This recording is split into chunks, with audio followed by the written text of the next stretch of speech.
The stories I write in the dark. There is something I never tell people. I am not a rich person.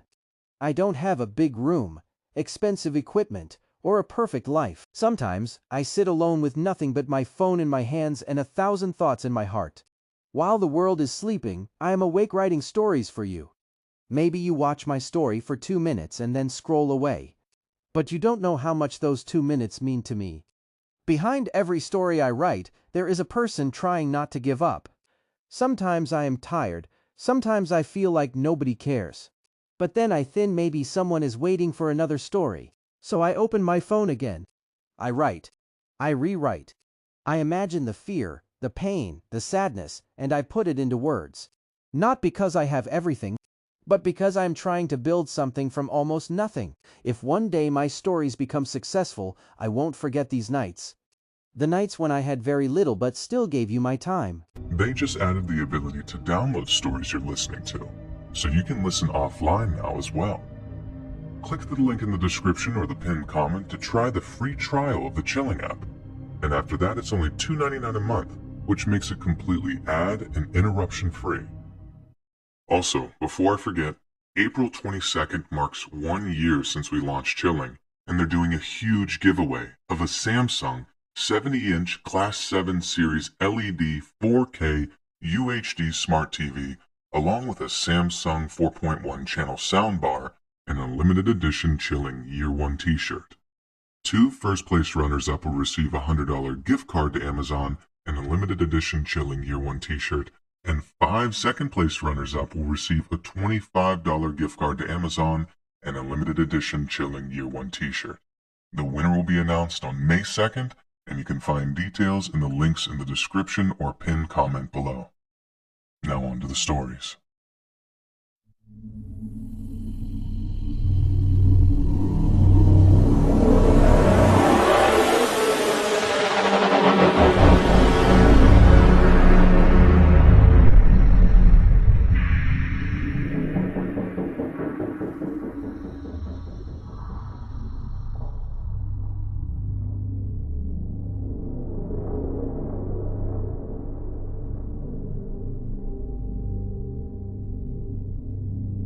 Randall Smith was raised as an only child in the small town of Petersburg, Virginia.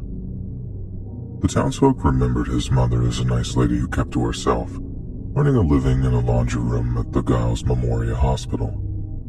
But, for some reason, for the first few years of his life, Randall's mother chose to dress him in girls' clothing.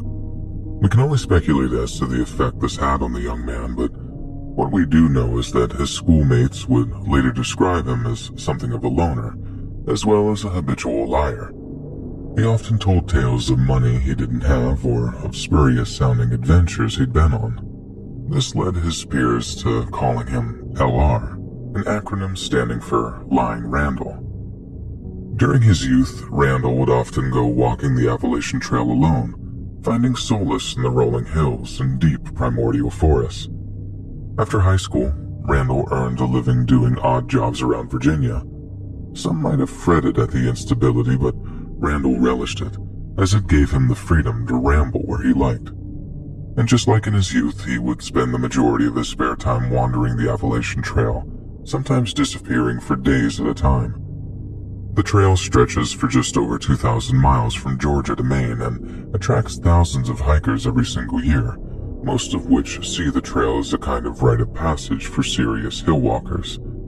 Most use the trail as a means of escaping their busy workday lives, taking comfort in the peace and serenity of nature. But at times, there have been a number of hideously violent crimes committed in the area. Perhaps the most infamous being the 2008 abduction and murder of Meredith Emerson by a psychopath drifter named Michael Hilton, which took place in a region known as Blood Mountain. During the spring of 1981, 2 27-year-old social workers from Maine by the names of Susan Ramsey and Robert Mountford decided to hike through Appalachia to raise money for a mental illness charity. On their travels, they had made friends with another hiker on the trail, but had to part ways shortly afterward. However, they had agreed to meet up in Petersburg, Randall Smith's hometown, to catch up and grab a bite to eat together. But when Susan and Robert failed to show up to the meeting, Their hiker friend became concerned and contacted the police to report them missing. Deputy Sheriff Tom Lawson gathered up a handful of other deputies and then went up onto the trail to begin the search. On the way, they spoke to a number of other hikers, asking each if they had seen anyone fitting the missing couple's descriptions. Most said no, but one group said yes, reporting that they had seen a man and a woman talking with a rather strange-looking individual who seemed to be acting in a bizarre manner near the Wapiti shelter, a small log structure that had been constructed so that wary hikers could rest a while before continuing down the trail. The deputies headed straight for the shelter, finally reaching it on May 30th of 1981. By that time, it had been 11 days since the last sightings of the missing hikers, and unless they were experienced in bushcraft, the chance of them reappearing unharmed were rapidly dwindling. While searching the small wooden structure, one of the deputies noticed what appeared to be a blood stain on one of the floorboards. The men then fanned out, searching the area intensively until they came across a small clearing that contained a pile of leaves, one that looked like an attempt to cover something up. They kicked away the leaves, revealing a cloth sleeping bag that had a large, heavy mass inside of it. When they cut it open, they discovered it was the corpse of Susan Ramsey, the female half of the charity hiking couple. A day later, with the help of a sniffer dog, the body of Robert Mountford was found buried near a tree stump, also wrapped up in a sleeping bag. Robert had a single bullet wound to his head, fired from a .22 caliber pistol, while Susan had been stabbed several times before being bludgeoned to death. Their bodies then dragged from the Wapiti shelter to the spots that they were buried. Nearby, deputies found Susan's camera. They had hoped that the film might contain clues to who had murdered them, but found it had been pulled out and stolen. However, Susan's backpack was also found, a backpack which contained a paperback book that was taken for fingerprint analysis. Most of the prints obviously belonged to Susan, but one set belonged to someone else entirely. Investigators initially believed they belonged to Robert Mountford, but were shocked to find that they did in fact belong to none other than lying Randall Smith. Sheriff deputies immediately traveled to Randall's home. He wasn't around, but the deputies had a search warrant and smashed their way into his place to make some seriously disturbing discoveries. Not only did they find bloody clothes and some items which evidently belonged to the murdered hikers, they also found a great deal of pornographic materials and, most disturbingly, some hospital instruments that apparently had been fashioned into makeshift toys. Deputies also found a handwritten note stating that he had been kidnapped and was going to be executed. But analysis showed that this had been written in Randall's own handwriting and was no doubt merely an attempt to throw the police off his scent. The race was on to find him before he could hurt anyone else. Days passed and police had no luck in locating Randall Smith. All of his usual haunts reported that he had not been seen in days, with rangers and police scouring the Virginia section of the Appalachian Trail with absolutely nothing to show for it either. The effort was exhausting, and Deputy Sheriff Tom Lawson found himself needing a break. So he took his family on a brief vacation down to Myrtle Beach in South Carolina.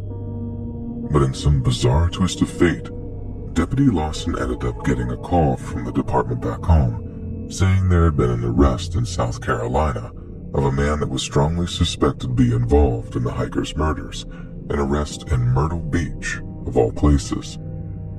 Deputy Lawson hurried to check the suspect out. When he arrived, he was told that the arrested man claimed to have amnesia and could not remember his name or how he ended up in Myrtle Beach, but that he was covered in insect bites in a way that was consistent with someone having hiked the Appalachian Trail for days on end. Insect bites that had been scratched so much that they were in danger of becoming infected. In order to get the man to reveal his identity, the deputies hatched a cunning scheme. They told the man that they could not get him the medical assistance he required without a medical consent form that he was required to sign. When given the form, the man scratched out a name onto the paper. Randall Lee Smith, he wrote. The police had found their man. Randall Smith was just 27 years old when he was extradited back to Virginia on charges of first-degree murder.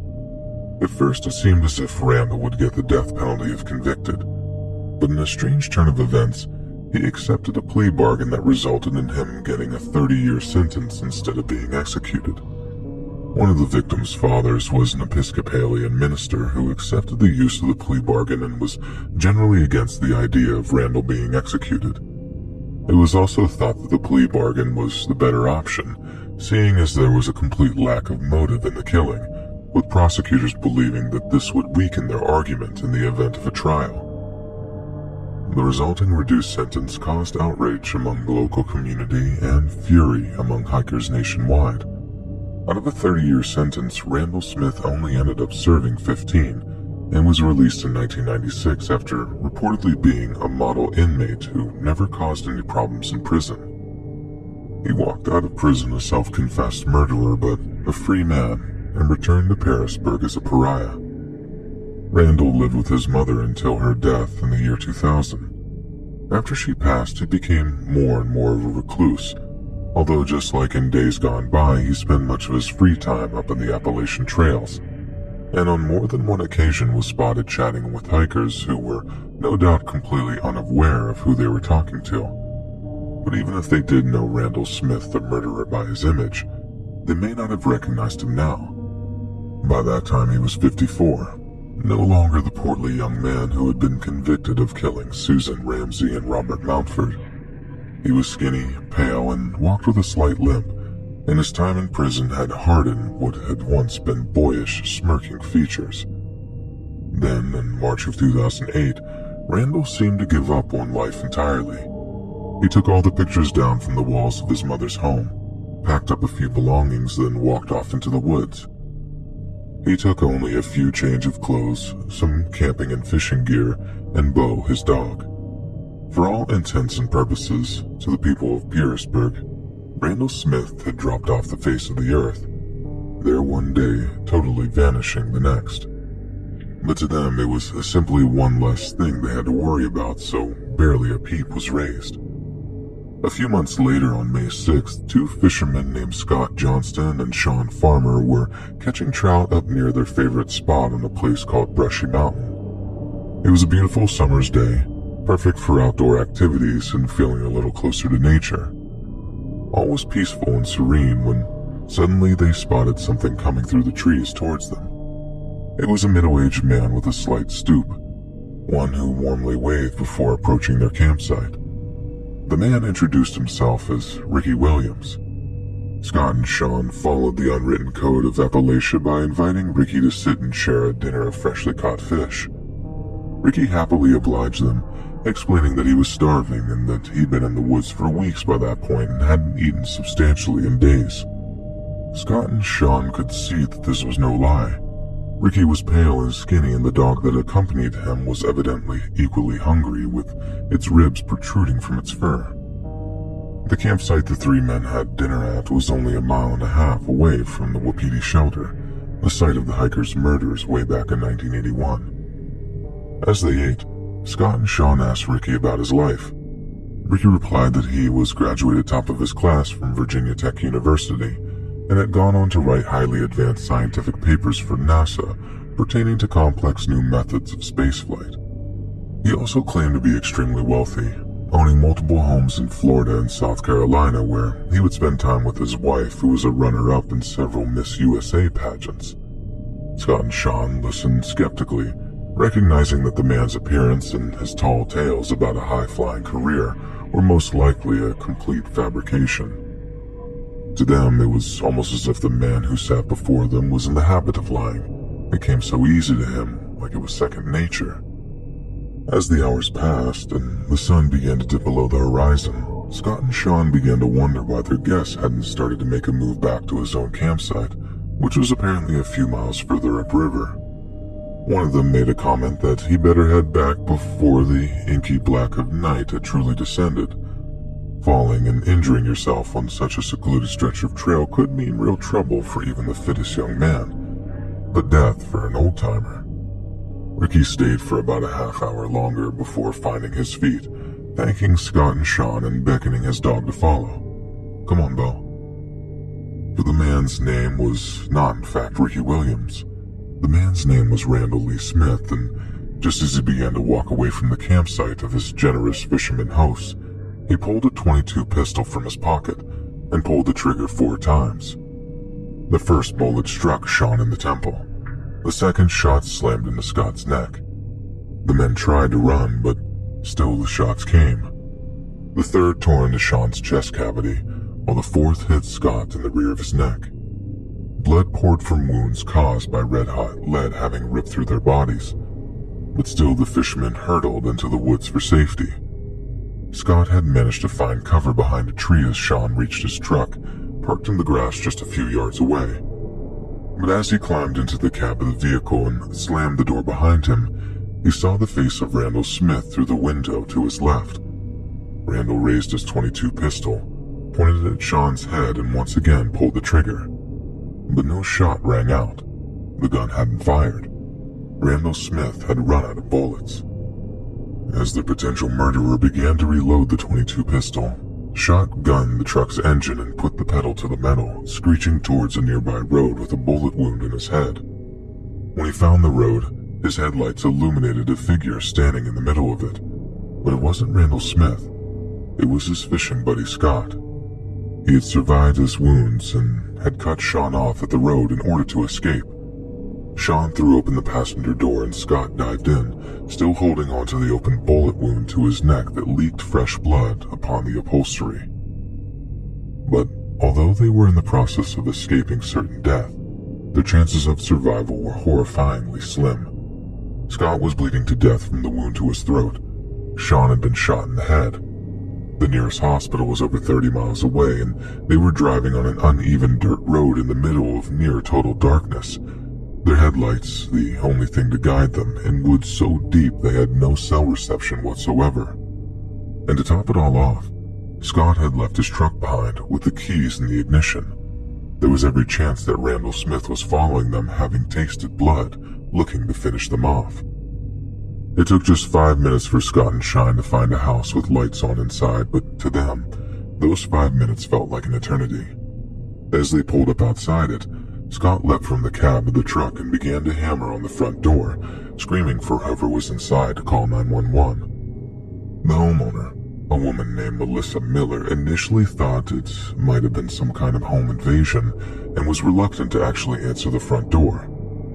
But when she did, she screamed for her 20-year-old son Randy to fetch some towels before calling 911. 20 minutes passed after the first 911 call and still no ambulance had arrived.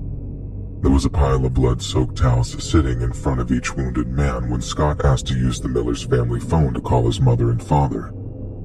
He believed with all of his heart that he'd never see them again, but shortly afterward an ambulance did arrive, and with it came a police officer. The EMTs tried to stabilize both men and ensure that neither would bleed to death in the Miller's family home, but it was impossible, and they soon called for helicopter support to airlift both men to a hospital for emergency surgery. Scott, still bleeding from his neck wound, was loaded onto one of the medevac choppers, by that point convinced that he was going to die. He could think of no other reason for such drastic measures. His life must have been hanging in the balance. His fishing buddy Sean had been shot in the head and chest, but it was he that was being airlifted. If his wounds were more serious than a straight-up headshot, he knew his chances of survival were bleak. As the helicopter took off, he felt his mouth filling with blood, and heard one of the EMTs talking over the radio saying she didn't think he was going to make it. He felt himself slipping away, and said at one point he thought he was already dead. But as the helicopter landed in nearby Roanoke, and a blast of downdraft from the rotor blades hit him as he was unloaded, he knew he was still alive.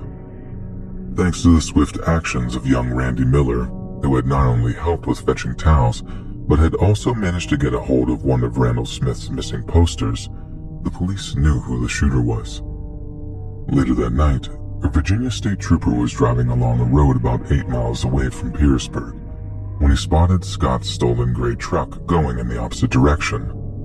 The trooper turned in the road, turning on his lights, and the truck picked up speed dramatically in an attempt to evade him. But in his frenzied effort to escape justice, Randall Smith ran the truck off the road and flipped it upside down.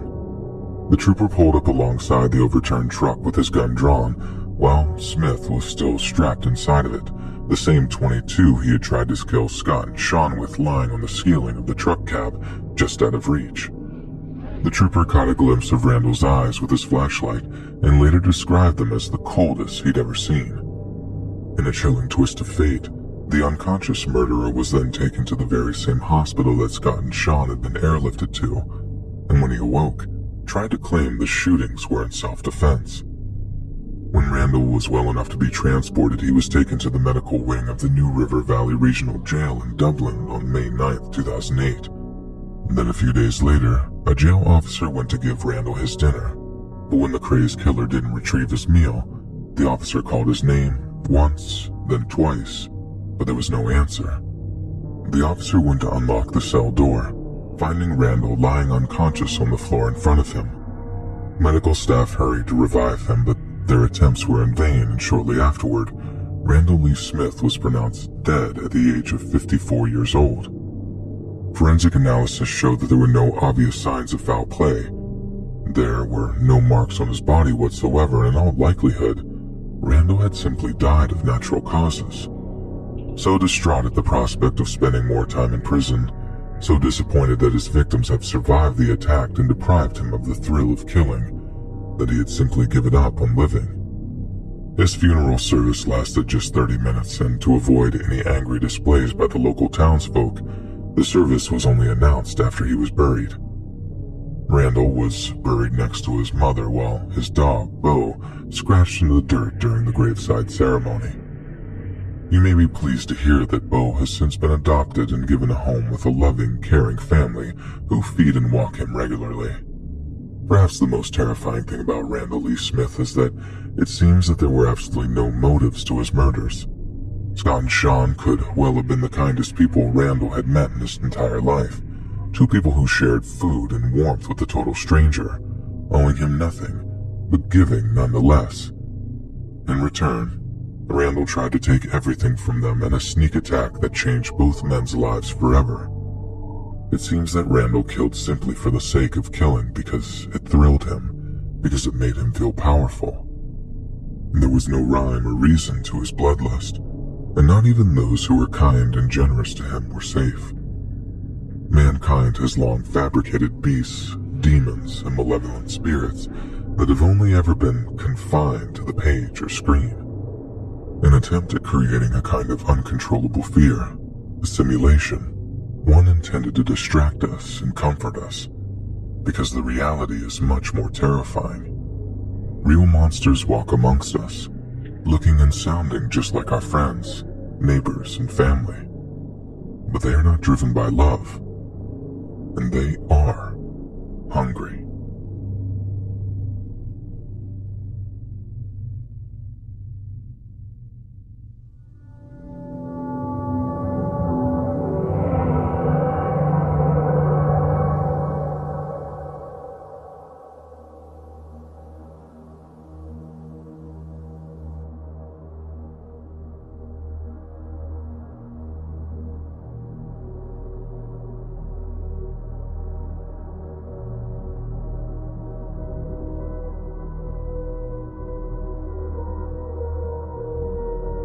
Way back when I was in my mid-20s, in the late 1980s, I used to be hardcore into hiking and camping. But given that my home state of Rhode Island is like the size of a postage stamp, relatively speaking anyway, I exhausted a lot of the more local campgrounds pretty quickly and began to long for something a little wilder. I've heard a lot of great things about the Appalachian Trail, how hiking it was a badge of honor for a lot of people who shared my passion for the outdoors. My uncle on my dad's side had hiked the whole thing over the course of a summer back in the 50s, and he never shut up about it whenever he'd see me and the subject of hiking came up. He made it sound absolutely magical, like there was true wilderness out there just waiting to be explored. And so, I made up my mind to mimic the journey my uncle took over one summer. I couldn't get the time off of work to walk the whole trail, but if I timed it right, I could walk the southern portion of the trail from Harper's Ferry to Asheville, North Carolina in just a couple of weeks, fulfilling a hiking dream I've had for what seemed like an age. Then, in the summer of 1989, I traveled down to Harper's Ferry by bus and by train with all my hiking and camping gear on my back. After picking up a few final supplies for my journey south, I hiked up onto the Appalachian Trail and kicked off the journey of a lifetime. Needless to say, the first few days' walk were pretty tough, but I got used to the level of strain pretty quickly, and I'm telling you, I've never been as hungry or tired as I was on those first few nights up in Appalachia. I brought a hammock with me, as I'd heard some pretty intense stories about the bugs down in West Virginia. Nasty little beasties with names like the assassin bug, which basically has a big spike for a mouth, or cow killer ants whose stings are so painful that they're said to have taken down an actual cow once or twice. That had to be pure rumor, but it was intimidating nonetheless. So, every night after my day's hike, I'd take it out of my pack, unroll it, and tie it up between two trees before getting some shut-eye. It didn't make for the comfiest night's sleep I'd ever had, but I wasn't complaining, especially if it kept the black widows off me. But since I was out in the woods, most nights without cover, every little hoot or squawk from nocturnal animals would wake me up. It was irritating, sure, but it was part and parcel with being out there bonding with nature. So this one night, I wake up pretty sure that I'd heard something rustling in the leaves close by. I shift in my hammock, peering over my shoulder, and then feel my blood run cold as I see this big, dark shape looming over me. I froze for a moment, feeling my eyes adjust to the darkness, and I could tell that it was a person, just standing there, statue still, staring at me. In one fluid motion, I rolled out of my hammock and hit the ground running, bolting off into the trees. I didn't care who it was standing over me. Whoever does that kind of thing definitely did not have the best intentions, and I wasn't about to stick around to make small talk either. I ran a safe distance into the woods, caught my breath, circled around, and then started to sneak back towards my camp. My intention was to make sure it was clear before gathering up my stuff and moving on to a safer spot. I took it slowly, scanning the darkness for any sign of the shadowy figure, eventually finding my way back to my camp to discover it was completely deserted, with all my gear apparently untouched. I had this horrible feeling in my gut that whoever had been standing over me had just backed off to watch from a distance and would wait for me to come back and get my stuff before ambushing me. If they weren't there to steal from me, it was obviously something else they wanted, and I dreaded to think exactly what that was. But regardless, I managed to grab my stuff and get out of the area without anyone managing to sneak up on me. The next few days, I walked hard and fast, exhausting myself in my attempt to get as far away from the area as possible. After that, I figured I was safe. No one had bothered me during the previous few days hiking, so I figured I'd be okay from there on out. But I was wrong. Hideously wrong. Every single night since that incident had me struggling to get to sleep. I kept picturing that person standing over me, just staring down at me in the darkness. I had no idea how long they'd been there or what they had in mind for me, and I was just glad that I'd gotten out of the area.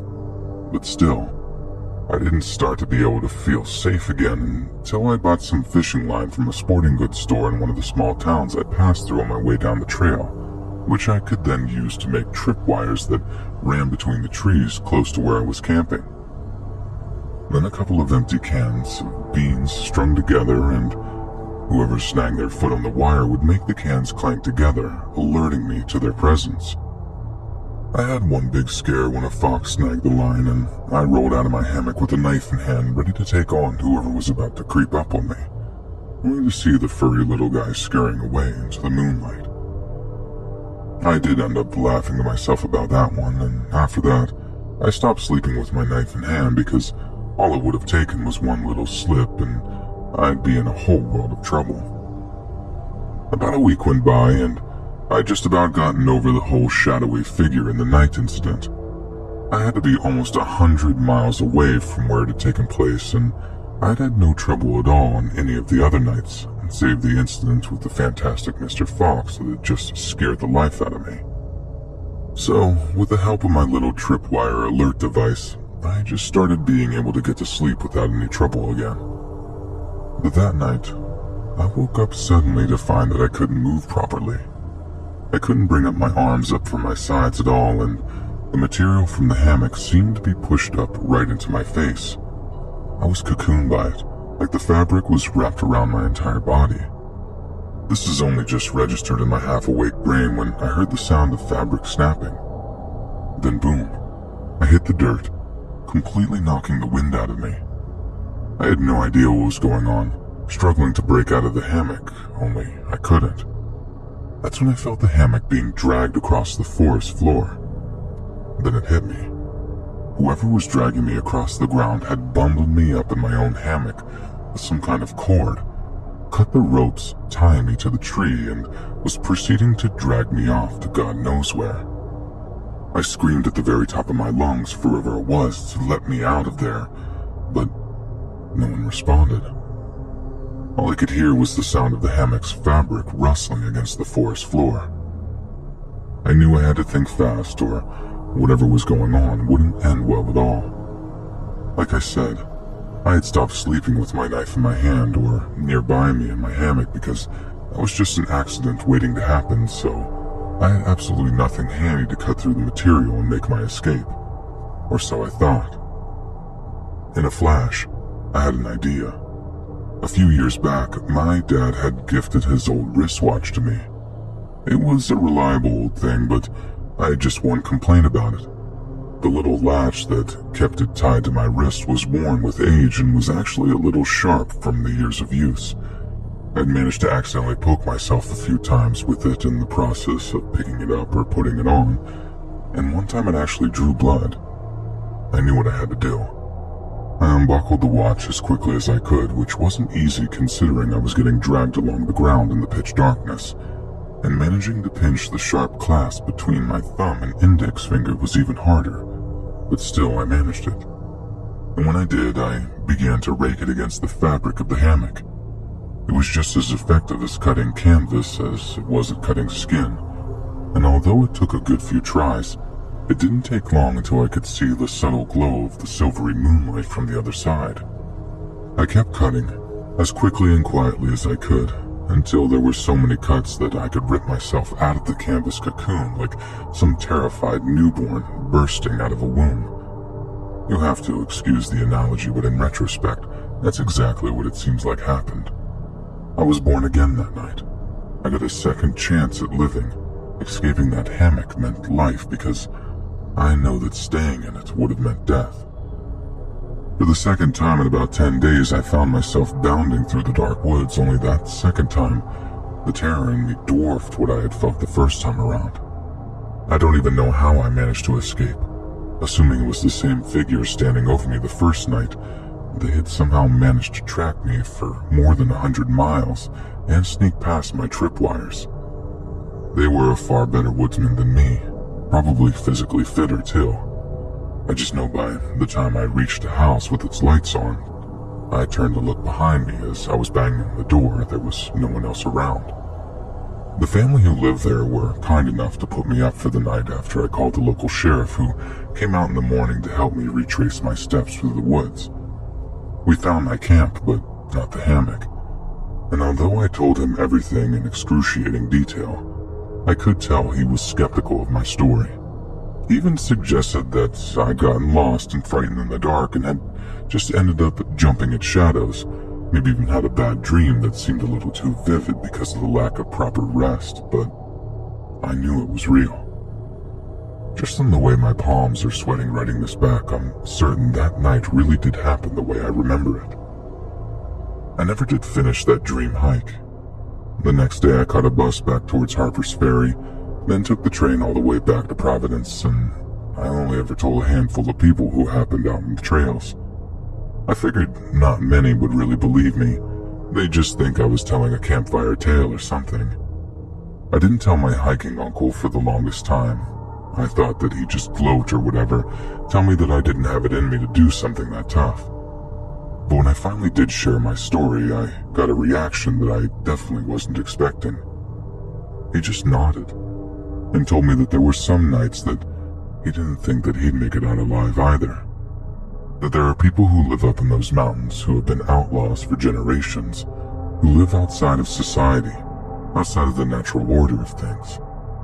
He'd have some pretty close calls himself at times, bumping into people who weren't nearly as friendly as the majority of West Virginians, and sometimes seeing things that he knew well he wasn't supposed to see. But just what those things were, he didn't seem to want to say. I always told myself that I'd try my little Appalachian adventure another time, maybe when I'm a little older, a little wiser, and when I've got something a little bigger to defend myself with. The trail will still be there, waiting for me. But then again, so might be whoever tried to drag me off that night.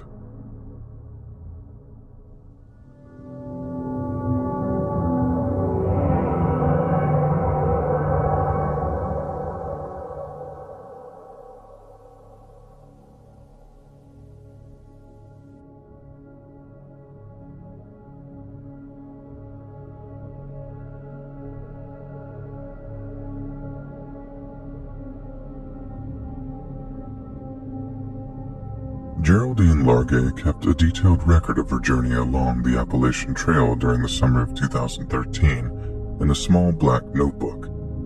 Due to her pace, she had adopted the trail name Inchworm, but for a slow walker, she had still managed to cover an immense distance, hiking almost 1,000 miles from Harper's Ferry in West Virginia with a close friend of hers named Jane Lee. George Largay, Geraldine's husband of 42 years, was driving ahead of them, arranging care packages and supply pickups for them, occasionally ferrying them to motels for the relief of a hot shower or a night in a soft bed.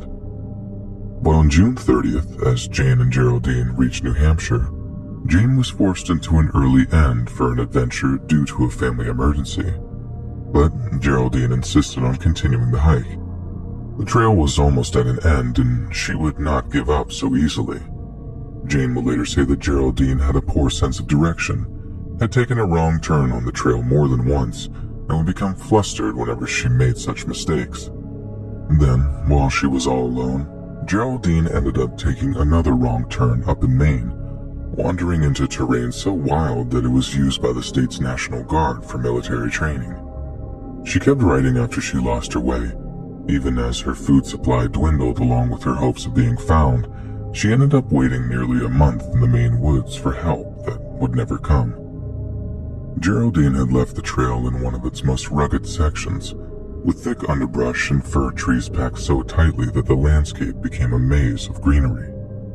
You step off the trail a little, then turn around, and it's very difficult to see where the path is, reported a volunteer who spends time doing trail maintenance in the area.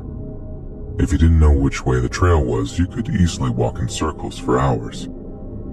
Knowing she was hopelessly lost, Geraldine sought high ground in the hopes of getting a signal on her cell phone. Lost since yesterday, she texted her husband. Off trail 3 or 4 miles. Call police for what to do, please. She tried over and over to send messages, but none went through. In some trouble, another text George read. Got off trail to go to the bathroom. Now lost. She asked him to call the Appalachian Mountain Club to see if a trail maintainer could help her, but again, the message was never received. Around July 23rd, she set up her tent atop sticks and pine needles under a canopy of hemlock trees so thick that they obscured her from rescuers searching from the air. She tied a shiny silver blanket between 2 trees, possibly to attract attention, but the foliage was simply too dense for the blanket to be seen from the air. Geraldine was scheduled to meet her husband on July 23rd in Wyman Township, but she never showed. The following day, George reported her missing. Multiple agencies and volunteers would take part in the search for her, using horses and helicopters to traverse the tough terrain. Agonizingly, it would turn out that Geraldine was less than a mile from the trail itself, close enough that, in all likelihood, searchers had probably passed by her campsite without actually realizing it. Infuriatingly, the rescuers were bombarded with a number of false tips regarding the missing woman's whereabouts. Some purported that she had been murdered and strung up in the trees, saying that they'd seen her with sketchy-looking men who might have intended her harm, with others suggesting that she had fallen in a river and drowned. A number of psychics called to report visions of her, including one who incorrectly insisted that she had broken her ankle. Other psychics injected that they were contending that Geraldine had been spotted at a woman's shelter in Tennessee. This actually diverted valuable resources away from the search with accusations that her husband was a batterer, when in reality he had never laid a finger on her for the entirety of their marriage. Her last entry reflected a strikingly graceful acceptance of what was coming. "When you find my body, please call my husband George and my daughter Carrie," she wrote. "It will be the greatest kindness for them to know that I am dead and where you found me, no matter how many years from now." It would be 2 years before a logging company's surveyor stumbled upon her campsite and remains, solving a mystery that had tormented her family and defied teams of experienced searchers. Miss Largay, a retired nurse from Tennessee, had survived a month on her own, longer than many old backwoods hands thought possible, before dying of exposure and starvation. Her dead body was found on October 14, 2015, still inside her sleeping bag, in a campsite that she had kept tidy until the day she passed away. Around her lay her final belongings, including a blue and white bandana, a rosary, birthday candles, lighters, dental floss, a sewing kit, and 2 water bottles, one still containing water. 2 weeks after she was found, Geraldine's family visited the area in which she tragically lost her life.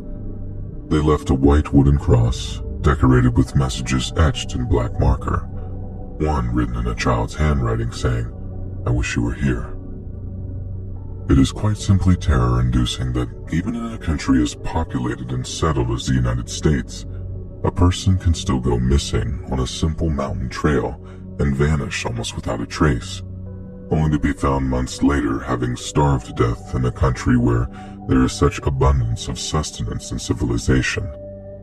Humankind has tamed more and more of America since the nation's founding, but it seems that some particular areas of the country will always be wild.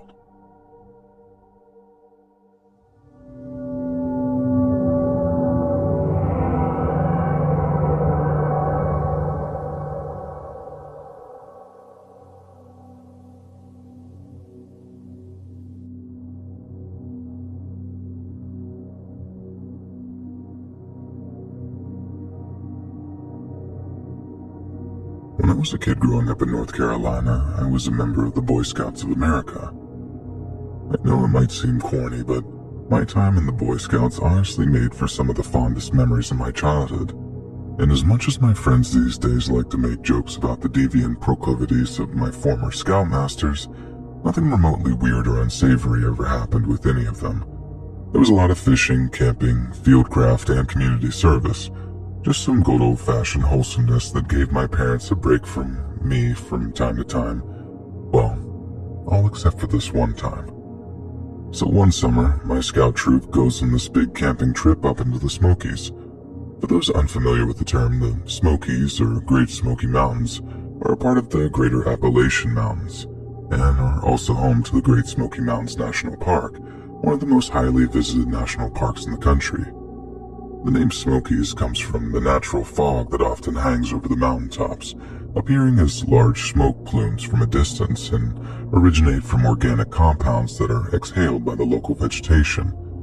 But excuse the high school science lesson, I'll get on with it. So we're up in the Smokies having a good old time when, one night, while sitting around the campfire after dinner, one of our scoutmasters decides to tell us a creepy campfire tale. He starts telling us the story of Utlunta, which is the Cherokee name meaning spear finger, or one with a pointed spear. Spear fingers supposedly live in the western part of North Carolina, right up in the Smoky Mountains where we were camped at the time. And her name referred to the long, slender, sharp finger on her right hand which she used to slice up her child victims, whose liver she ate raw. As legend has it, she apparently clutched the stony skin on her right hand tightly because her heart was actually hidden in her palm there. Our scoutmaster goes on to tell us how, because Spearfinger's skin was made of stone, she was invulnerable to the arrows of the Cherokee, and her footsteps sounded like thunder as she walked along the mountainside. Whenever her deep voice rumbled around the hillsides, it would scare all of the birds away, a warning sign to those she was hunting as she sang her favorite song, Ue La, Tutsiku, or Liver I Eat. Spearfinger was also said to be able to take on the appearance of her child victims' family members, often taking the form of a kindly old woman to trick her victims into feeling safe around her. She would then lull the child to sleep, running her fingers through their hair to calm them before stabbing her pointed finger through the back of the neck or through the heart. She would then rip out the livers of her victims before feasting on them, leaving her mouth ringed with fresh blood. Needless to say, by the time our scoutmaster had finished telling us the story, we are all completely and utterly terrified, and only managed to stop freaking out once he got out his old guitar and sang us a few songs. But that night, while back in my tent with a buddy of mine, I found myself totally unable to sleep. I kept imagining that if I did, Spearfinger would come, rip my tent open, and stab me in the heart with her long, sharp, stony finger, all before tearing out my liver and eating it. Then, right as I was about to drift off to sleep, a bright light lit up one side of our tent. I was completely frozen in fear for a moment, whispering for my sleeping buddy to wake up, and I was totally unable to rouse him. I carried on staring at the side of the tent, wondering where the bright light was coming from, as it seemed way too intense to be from someone's torch. And then, I just about let out a whimper of fear when I heard a hissing sound and saw a shadow passing over the fabric of our tent. I called out to them, asking who was there, but no one said a thing in response, and there was just another faint hissing sound as the figure seemed to creep closer and closer to our tent. Then I saw the figure raise a hand and almost choked in terror when I saw a single long pointed finger in a hissing voice whisper, "Wela Siko." I screamed, ripping my way through the front flap of my tent and tearing it around the campsite, screaming at Spearfinger, she's come to eat my liver. Please, God, don't let her eat my liver. I expected the rest of the camp to start screaming too, to burst out of their tents in terror, to maybe just stay inside them in the hopes that Spearfinger might pass over them. And don't get me wrong, there were a couple of other cries of fear that accompanied my own, but the sound that made me slow to a stop and peer around in confusion was the sound of laughter. When I looked, I saw another one of the scouts, this kid named Devin, and he was just about bent over in hysterics with a long, slender twig tied to one finger. I must have been boiling with rage at that point, but Devin just thought that that was extra funny, waving the long wooden twig at me and making that same hissing sound again before bursting into laughter. I swear that was probably the most scared and embarrassed I ever was during my entire childhood, and all because that little idiot Devin decided to pull a prank on me. Ever since then, I've never been able to hear the words Smoky Mountains without remembering that Boy Scout camping trip, even if it does make me kind of smile these days. But what doesn't make me smile is seeing liver in the deli section of a grocery store, because all I think about sometimes is the idea of Spearfinger hushing a child to sleep, stroking their hair, singing them a little lullaby with the voice of their grandma or favorite aunt, all before ripping out their liver and feasting on it, with her stony skinned lips ringed with dark, fresh blood.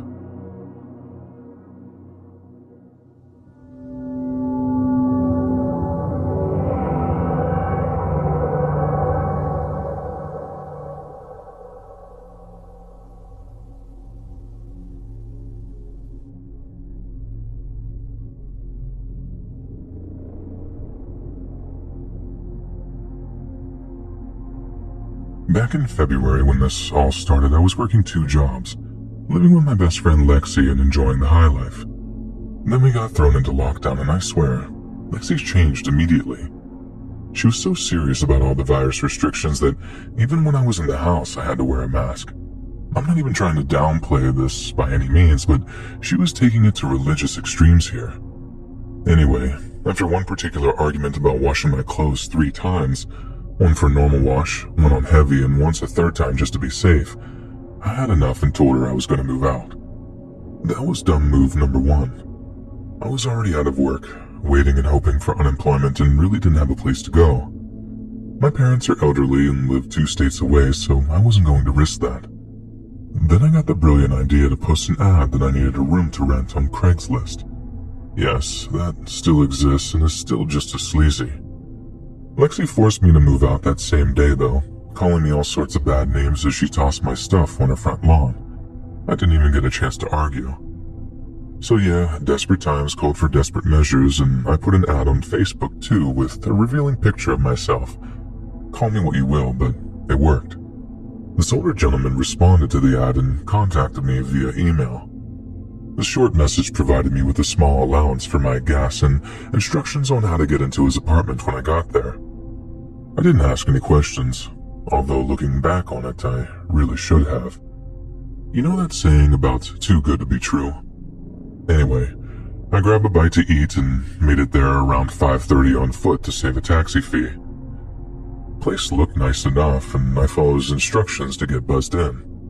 He lived on the 6th floor and explained that because of some medical condition he couldn't meet me in the lobby. Again, stupid me, I didn't ask questions. As he told me in the email, there was a key waiting for me under his doormat. Inside the place looked nice, well put together. Nothing that made me paranoid or feel the need to run. And then I saw this guy standing in the kitchen wearing, I kid you not, a kabuki mask. At first I laughed because of how bizarre it was. He said his name was Hano and he wanted to keep the mask on because of the quarantine and provided me with one as well with a dragon design on it. He even claimed it was far safer than those other N95 masks, and hey, I was getting a place to sleep, so I figured why not. Next few minutes were him rambling about different things in the apartment, and he showed me to the room. This is where things got a little creepy. I saw that he had some mannequins on display that were wearing traditional Japanese kimono dresses with other kabuki, and they were all lined perfectly on the side of the bed. He insisted I pick one out and get changed. Again, his reasoning was my clothing had the virus on it.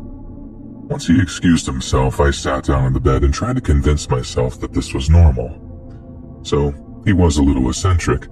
It's not like he was trying to do something worse than that, right? I went over to one of the mannequins. I think he was wearing a scarlet kimono, and took off the clothing, figuring that I needed to suck it up and appreciate the kindness of strangers. Then the mask it was wearing accidentally fell off, and I noticed that there was a hand-painted face on the other side. It looked very realistic.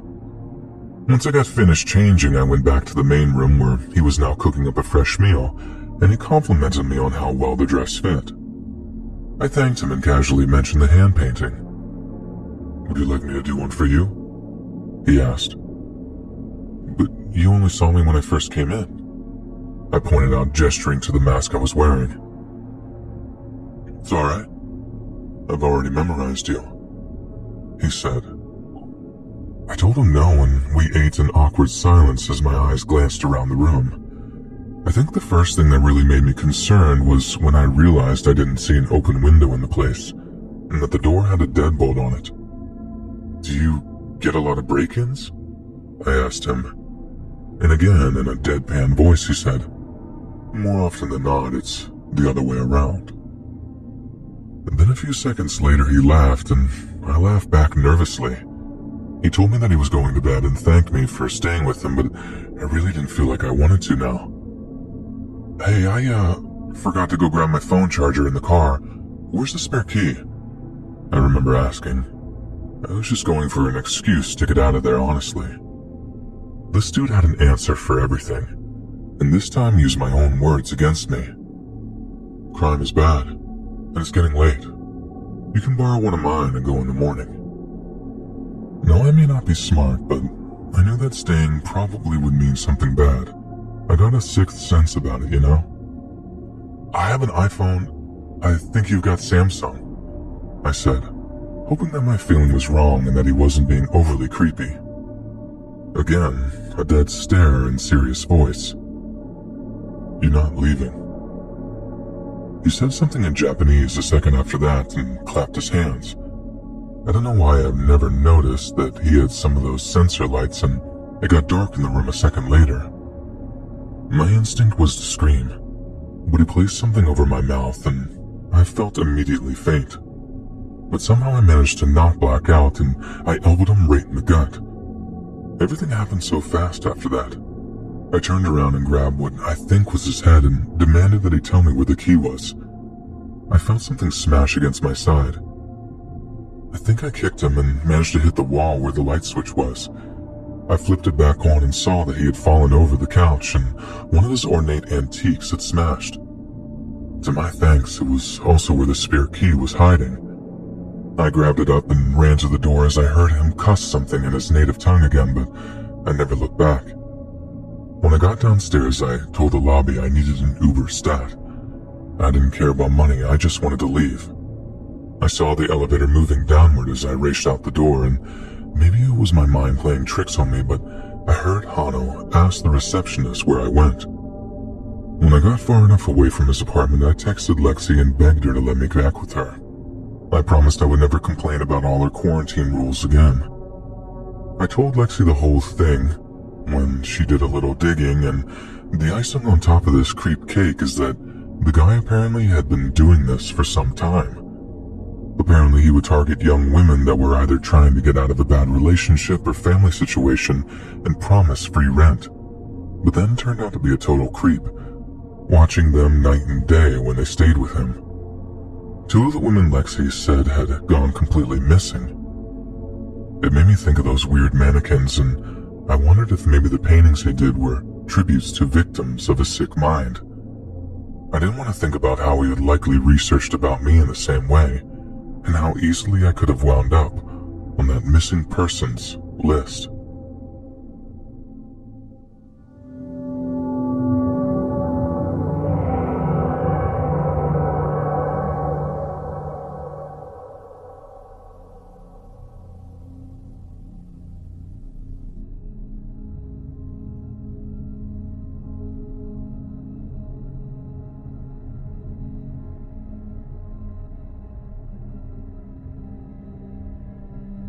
I've been told to share this story online a dozen times and just never had the guts. I think that's probably because no matter how safe I feel, I get the feeling that I'm being watched. This happened back in 2013. I just graduated from high school and got my first job working retail at a local neighborhood Walmart. My manager was a guy named Billy. At the time I was hired, he originally had me running the self-checkouts, but I'll admit I wasn't exactly enjoying the idea of having to be on my feet all day, so I asked if I could work at the money center or the cigarette counter. Money center was only allowed for employees who had been there for 6 months or longer, but he did say there was an opening over for cigarettes and tobacco. For some reason, nobody seemed to want it, and of course, because I was the new fish, they didn't explain to me. It didn't take long before I figured it out, though.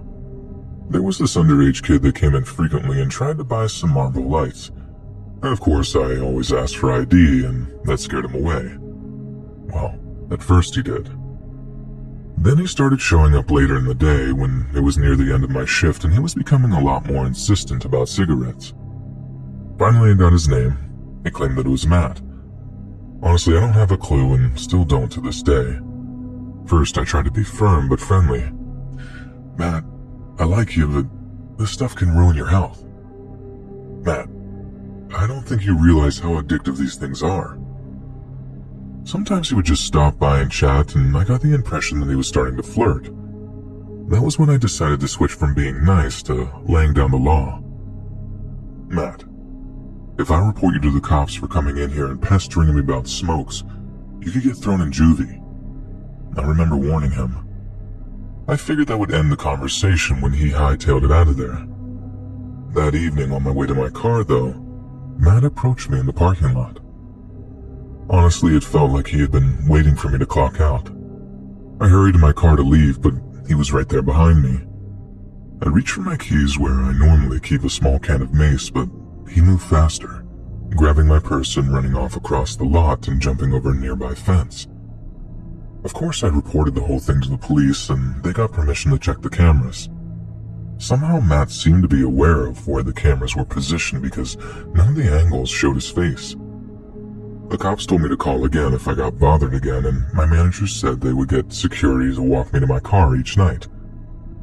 A week passed by without incident, then another. Honestly, I kind of forgot about Matt and figured that he just grabbed my spare cash to go get his fix somewhere else.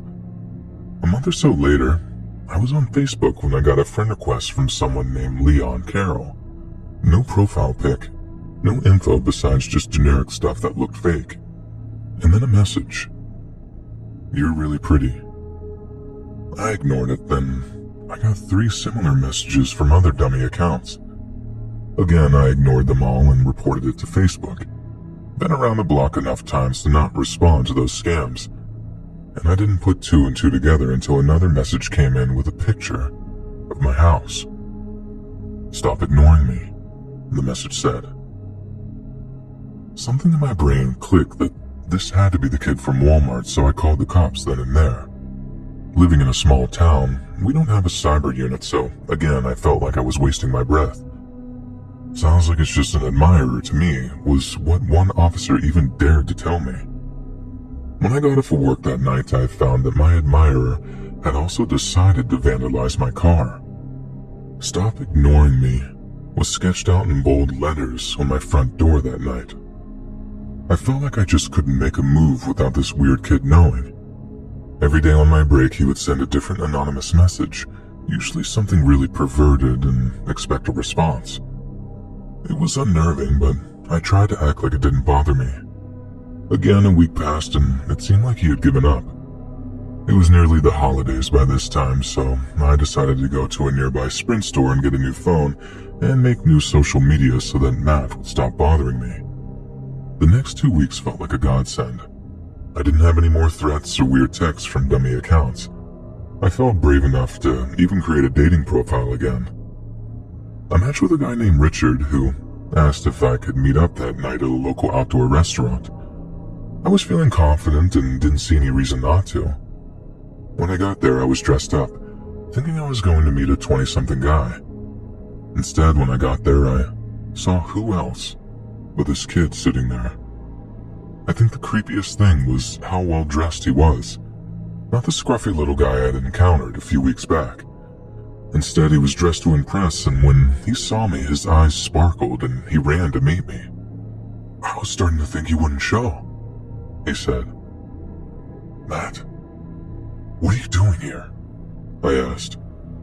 He started rambling about how he had misjudged me, started apologizing about all the weird messages and explaining he was having a difficult time talking to girls. "I just want to be normal. Can't we just have that?" But my red flags were brighter than ever. This kid was not stable. He was trying to say all the right things to me, but I didn't want to spend more than even a minute there with him.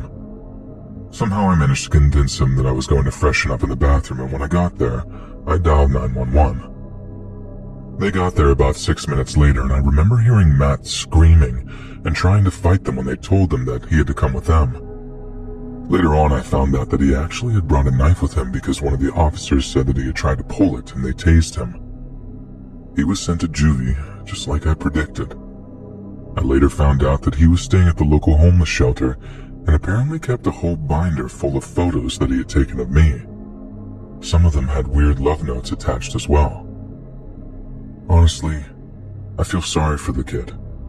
He started out awkward, and I thought maybe being friendly would have been the answer to make him get on the right course. But after that, I stopped working the cigarettes counter and got a new job at the hardware store across town. Sometimes I forget about him altogether, and then sometimes I still get anonymous messages, and it truly triggers me.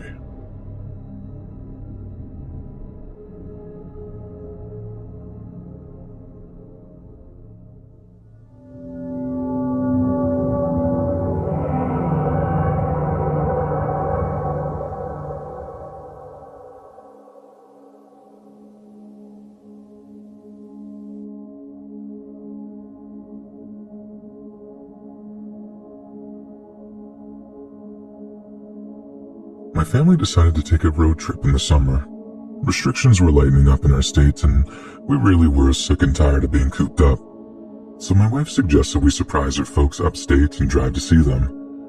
We were about an hour into our trip when we ran into some highway construction outside of Galveston and had to take a detour. Traffic was bad, I was angry, the kids were whiny, and I remember pushing my foot down on the pedal and flooring it to go around a couple of cars that one merged to get going. "Daniel," my wife chastised me about it right after it happened. Split-second impulse temper, I guess. Anyways, as we went down the highway, I pointed out that a black Ford pickup truck had decided to cut by and was coming up behind us. "Oh, so if they jump off a bridge, you would too?" she questioned me. I rolled my eyes and just focused on the road while she decided to take a short nap. I guess it was 20 miles later I noticed that the pickup was still behind us, and I thought that was a little strange. There had been enough gaps in highway merges that at least a little distance should have been made, but no, this driver had somehow managed to maintain closeness to us. I kept my eye on them for another 40, some sense of danger softly ringing in the back of my head, I guess. But then I had to pull over and get gas, so I figured that they would just drive on, and they did, and I chalked it up to me being just a little paranoid. As I got out to fill up, I asked my wife and kids if they wanted a snack and went in to grab something. When I came back, I think I felt like I was doing one of those classic double takes from the movies. This black truck was right behind us at the pumps, and not only that, a gentleman had hopped out of his cab and was apparently chatting with my wife. I walked over the snacks and smiled cordially at them, trying to figure out if I was just seeing things, but it was definitely the same truck. "Howdy, name's Mitch. I was just getting friendly with the missus here. Said y'all are headed towards Galveston?" he asked with a strong southern twang.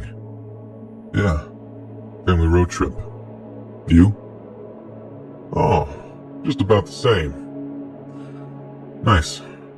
I figured that was the case since you've been behind us a while." I was hoping to catch him off guard, but the man just gave a short laugh. "Didn't mean to, but I guess that's what happens. We've been on each other's tails since you decided to cut everyone off at that last interstate turnoff, huh?" "That sounds like an accusation," I blurted out. My wife later chided me for antagonizing the man, and maybe I shouldn't have, but he was definitely giving off some very strange vibes. And this was before things got crazy. He didn't take the bait when I said that. Instead, just tipped his hat and waltzed back to his truck, and I got an earful from Brittany. "I mean, he scared me at first, but I think he's just a little lonely," she offered. "Right. Well, he can go make friends somewhere else," I said as we drove down the highway again. I felt like I couldn't get away from the truck fast enough. About another hour passed by, and my wife was checking her social media when I noticed she got this frown on her face. "Something up?" I asked. I'd all but forgotten about the strange encounter. It's just kind of weird. Remember that driver we met a while back? He just sent me a friend request on Facebook." Well, delete it," I said bluntly. She chastised me again, but I was serious. Something didn't feel right. I checked to see if he was following us, and Brittany got on to me for being a worrywart. "He's not a serial killer," she teased. But she listened to me and blocked him on Facebook. We were halfway to our destination and decided to stop and get a bite to eat when he showed up again. It was this Waffle House right off the interstate. Honestly, I hadn't seen him about 40 miles, so I was surprised that he had caught up.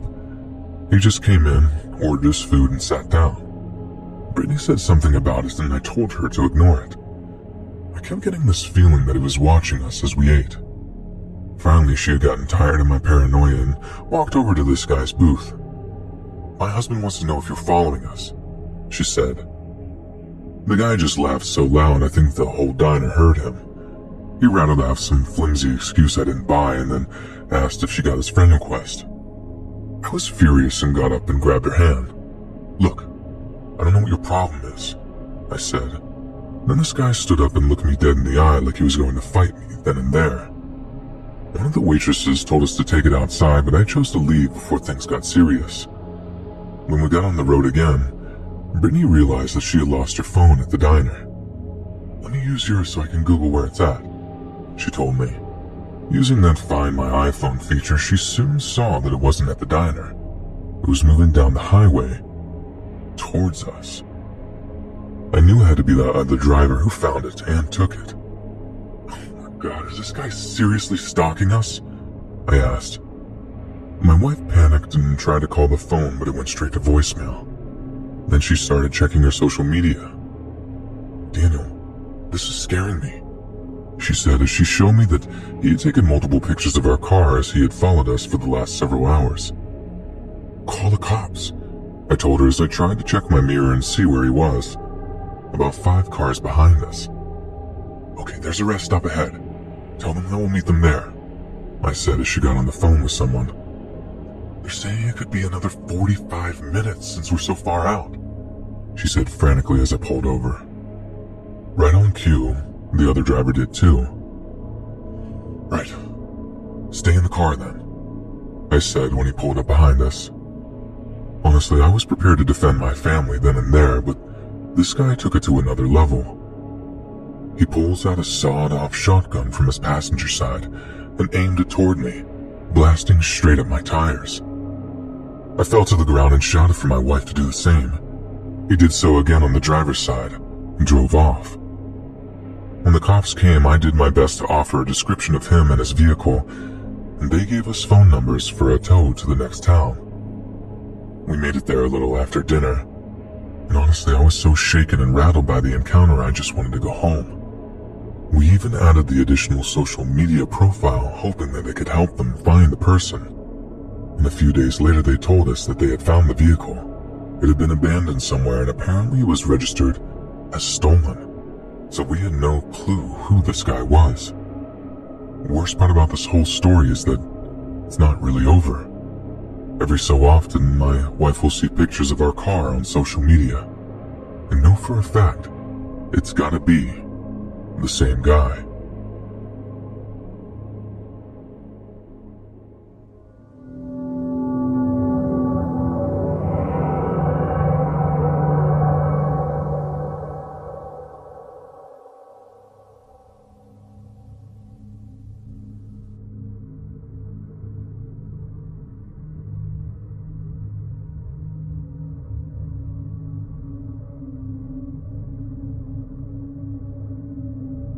So this happened when I was in high school and still trying to figure out my orientation. I wasn't straight, I wasn't gay, but it was also the early 90s and I was smart enough to know not to mention anything beyond the norm to my classmates. Most of them accepted that I was just not into dating, but this one chick would not take no for an answer. Let's call her Becky. Becky was on the cheer squad, extremely popular and very bubbly. At least that's how she made sure she appeared to anyone who saw her. I saw the other side of Becky, her darker side where she would taunt me in the cafeteria, calling me belittling names and shame me on any chance she got. Being the queen bee, Becky never got in trouble for what she did. It even got so bad that I told the school counselor, but that didn't help any. You just need to man up, they said. Then they gave me a cheesy brochure about learning how to be a better Christian or some nonsense like that. I threw it in the trash the second I left his office. But that little incident didn't make me furious enough to fight back the next time she tried to pull a prank. It was lunch and she and her friends were making sounds and pretending I was pigs, so I went over and spilled my food all over their table. It felt pretty good doing that, to be honest. And later after 6th period, Becky confronted me in the hallway. It was pretty gutsy back there, Steve, she said. I thought she was going to pull another prank or maybe even try to start a fight since I had nowhere to run. Instead, to my surprise, she leaned in and kissed me right on the lips. I remember being confused and shocked. And then she started chatting about how she found it hot, that I played hard to get and wanted to know if maybe I wanted to go on a date. That was a complete 180 behavior from before, so I was suspicious. Besides which, I really wasn't interested. I cautiously told her I would think about it and she gave me her phone number, but I still felt it had to be a prank. She refused to leave until I gave her my home phone number too, though, and including my online screen name. And that evening back home, I started getting messages. She was sending messages that were provocative and it made me uncomfortable. I told her to stop and she even sent a picture. My brother's in the room with me, and surprised when he saw that and even started whistling. Wait until Mom sees this. She's gonna hear about it, he teased. It's not like that. This girl is taunting me. You know, I'm not into girls like that. Well, send her my way.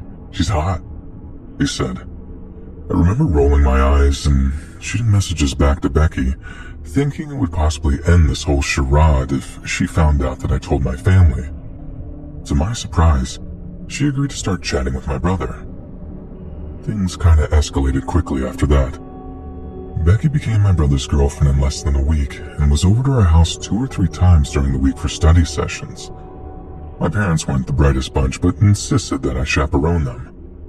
Often that still led to them making out with each other, and every time they did, I got this really creepy sensation that Becky was putting on a show, like she was just pretending to like my brother to make me jealous. Sometimes I saw her look at me as she would grind on him. I would tell them to stop, and they would both giggle and tell me I didn't like it, I could just leave the room. I warned them I would tell Mom and Dad, which of course infuriated my brother, and he shoved me out after that. I held true to that though and ratted them out. Becky could only come over once a week after that. At school, she kept up the acting. She was interested in me though, sending me dirty messages over instant messenger telling me to not show anyone, especially not my brother. She also warned me if I did say something, she was going to tell the whole school that I was coming out as trans. No, this was the Deep South, by the way, and at that time, coming out like that would be a death sentence. And I felt trapped. I couldn't tell my brother, my parents, and the school wouldn't listen, and Becky just kept making things worse. This went on for about 2 months. She would try to make out with me every day at school, and I would manage to get away or hide in the restroom till next period. And then when she came to see my brother, she would flaunt herself at me. I tried to tell my brother that she was obviously obsessed with me, but he said I was imagining things. Things came to a head at around Halloween. There was a dance that the whole school was attending, and my parents were also going to be out of town. I got sick before the dance and stayed home, and my brother went to go pick Becky up while I lay down. Now the next part I can only say happened per what my brother told me, but apparently Becky started acting weird at the dance and said that she felt sick. Then she slipped away to the restroom. Well, he got impatient and went to find her and discovered that she had left the school entirely. He told me he drove back home not thinking much of it. Maybe she was really sick. Then when he got home, he saw that our front door was wide open. He woke me up after that and told me that we had a break-in. We called her mother and father, and they told us to check their home security system. I remember my brother was pacing the room as he was on the telephone with our mom and dad, and his face went white as a sheet. "What is it?" I asked. "It was Becky," he explained.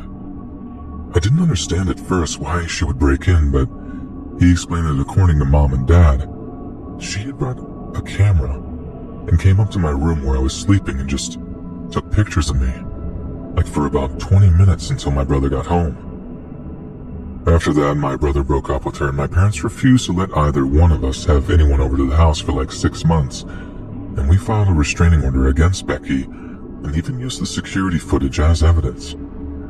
She left me alone, thankfully, but she sometimes would smile and wink every blue moon. To this day, I have no idea what she did with those pictures, and the cops said unless she posted them somewhere or potentially did something worse, she really didn't break any sort of privacy laws. A year later, she moved away, but I still think about all the grief she gave me and wonder why she was so obsessed. I don't think I really want to know the answer, though.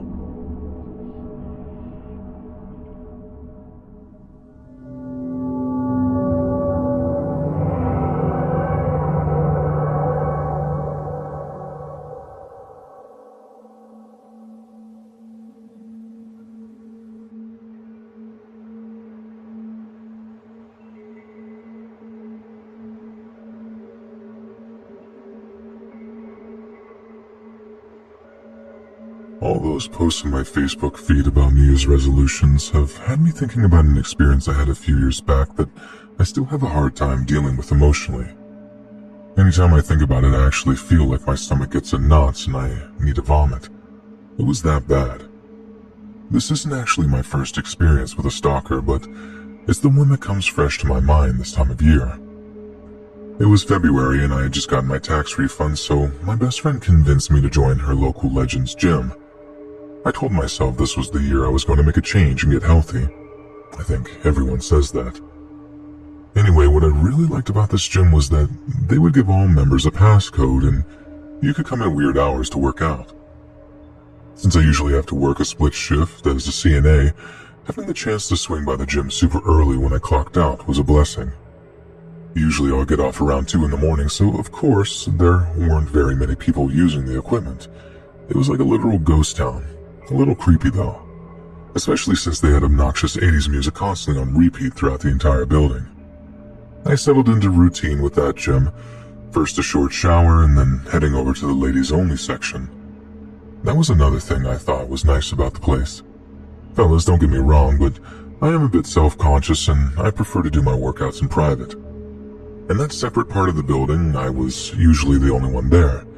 It was even quieter back there because the music was muffled, and I'll admit that there were a few times that I thought it was a bit eerie.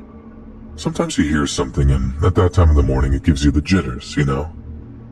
Somehow I convinced myself to stick to the routine, even when my bestie dropped off the wagon in March. I was determined, and honestly the membership fee was one of those locked-in contracts, so you know what a hassle it is to get out of that. And despite the emptiness of the gym, I convinced myself that it was okay. Since no one was there, I couldn't possibly be bothered, right? Well, a few weeks passed, and I was getting on one of the exercise bikes when I noticed something strange attached to the monitor. I paused in my workout and took it off, trying to figure out what it was supposed to be. It was smaller than my finger. Then I noticed a reflective surface, and I realized that it was some kind of camera. I stopped working out immediately and went home, a little freaked out. I told my bestie about it the next day, asking if she had ever seen anything like that while she was at the gym. "Oh yeah, girl, they do that all the time. It's in the contract he signed," she said nonchalantly. I tried again to explain to her why it bothered me. She's never really understood my experience previously with stalkers, but that is another story. If some guy's giving me that much attention, I would jump on him then and there. "If it really bothers you though," she said, "just talk to Mike, the general manager, and I'm sure he can calm you down." I did that the next day, leaving for work early so I could meet this Mike guy beforehand. He was a lanky man in his mid-20s and seemed nice enough.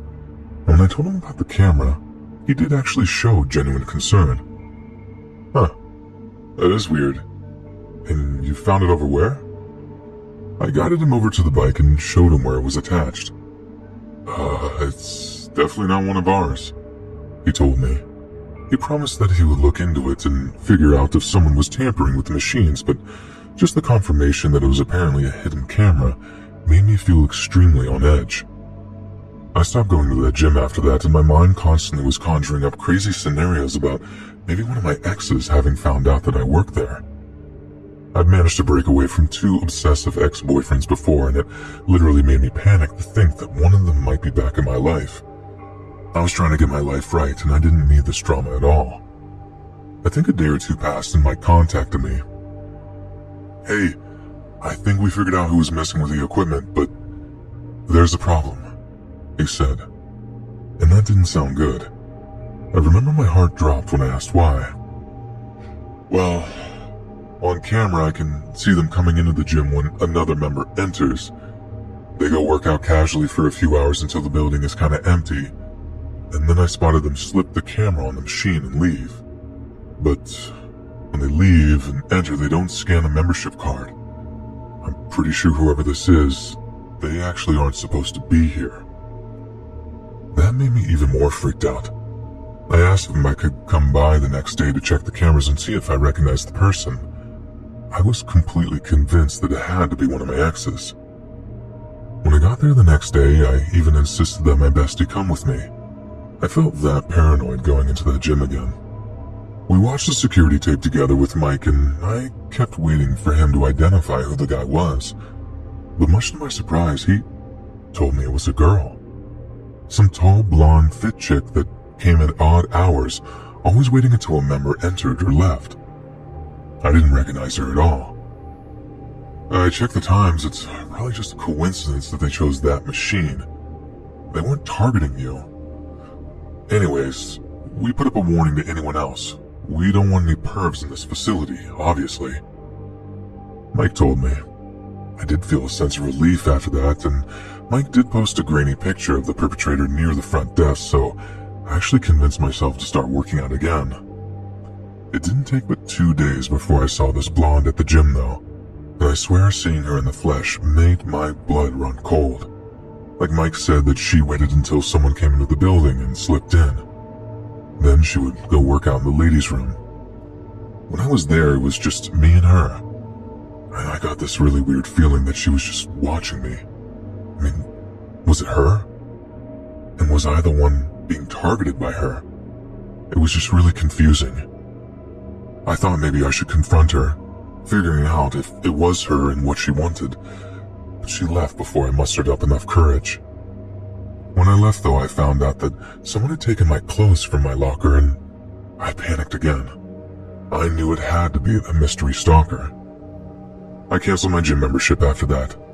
Despite the fees, I told myself it wasn't worth dealing with this crazy woman or any legal process that I would have had to gone through with him. My friend rejoined a few months later and, get this, the blonde girl apparently had even gotten a job there. My bestie always said that the blonde would ask about me if I was coming back to the gym. Dear God, I don't plan to. I bought a stationary bike and started working out at home.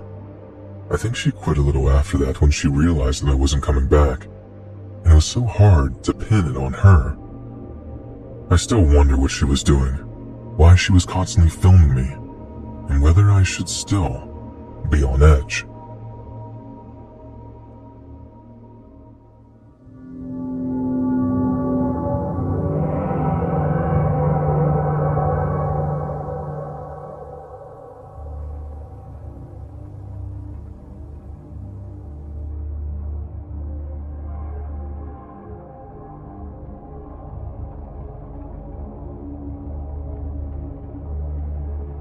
When I was in college, I met this guy that became absolutely obsessed with me.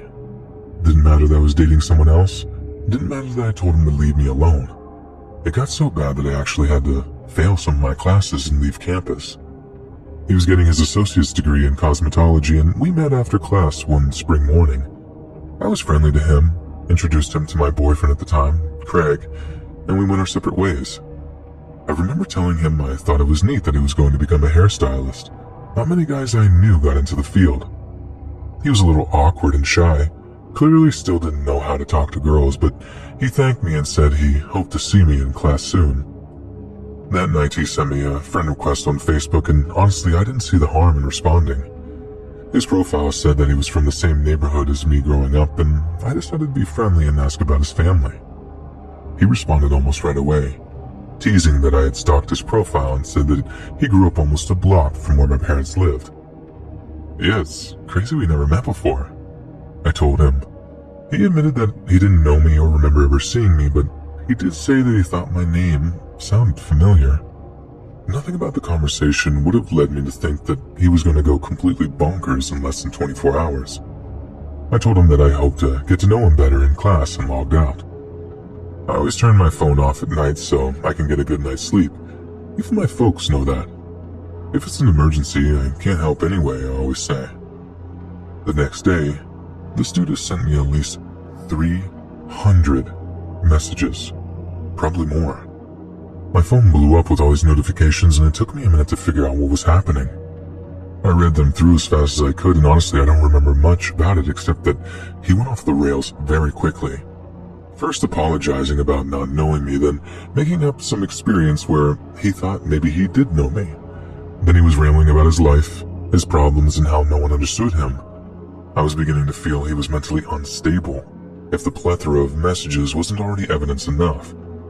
Late in the wave of texts, he was becoming angry that I wasn't responding. He was so mad that he started threatening me, my boyfriend, and even my parents.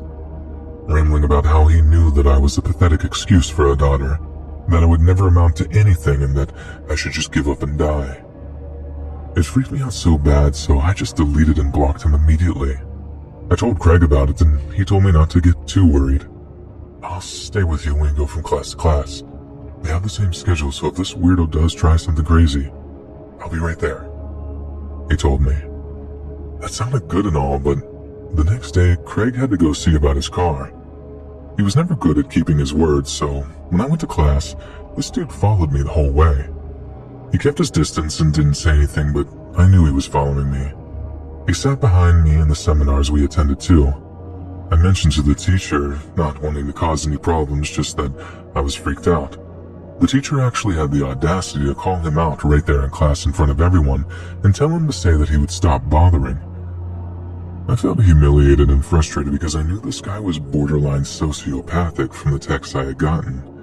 And immediately after class, he confronted me, asking why I ratted him out. "Thought we were friends," he told me. I tried to make him leave me alone, told him that his messages scared me a little, and he just became more irritated. He even tried to follow me into the ladies' restroom. I remember he was cursing and getting angry, banging on the door and telling me he just wanted to talk. I got on my phone and called security. The college made a big fuss about it because when the officer did come, this dude lied his way out of stalking me, claiming that I had stolen something from him. He had pictures of this necklace that he said he had given to me as a gift, said that we were dating, and I decided to break it off and flush the necklace down the toilet. I tried to tell college security that was all a lie, but this guy was really convincing, so they punished me instead. I had to miss 2 days of class due to a disciplinary suspension. That actually went on for a few months. Craig would always have something to do the days that this guy would follow me around campus, and he knew how to lie his way out of any situation. It was unnerving because no matter where I went, he was there too. He was smart enough to not ever bother me when anyone else was around, but when I was alone, he would always try to get close to me. One time he grabbed me and pinned me to a wall. I think he expected I was going to scream or something because he smiled and said he liked when I played hard to get. Only thanks to 2 girls walking by did he let me go. I usually would have to go hide in the bathroom until it was time for my next course, and even then he was just standing there waiting outside. Eventually it got really bad because he had convinced a lot of people at the campus that we were sleeping with each other. Like I said, this guy was cunning. He was a good student, never got in trouble, and he was very convincing. Even Craig almost believed that story because somehow the guy was photoshopping me into pictures with him on Instagram. It was almost the end of semester by this point, and I had enough, so I found an excuse to use some sick time and stay at home until time for finals. But this guy actually came to my dorm and tried to get in. And this was the last straw for me because even after I managed to prove to officers that he was the culprit, he managed to smooth talk his way out of trouble again. Craig was the one who suggested I should drop out and finish fall classes, so that's what I did. I changed my number and moved back in with my parents. I think sometimes after that night, this guy would try to sneak over and see if my window was open because I caught a figure on the streets a few times late at night. But eventually, after my dad bought a home security system, he stopped. It still rattles me to this day to think that I was this close to getting really, really hurt.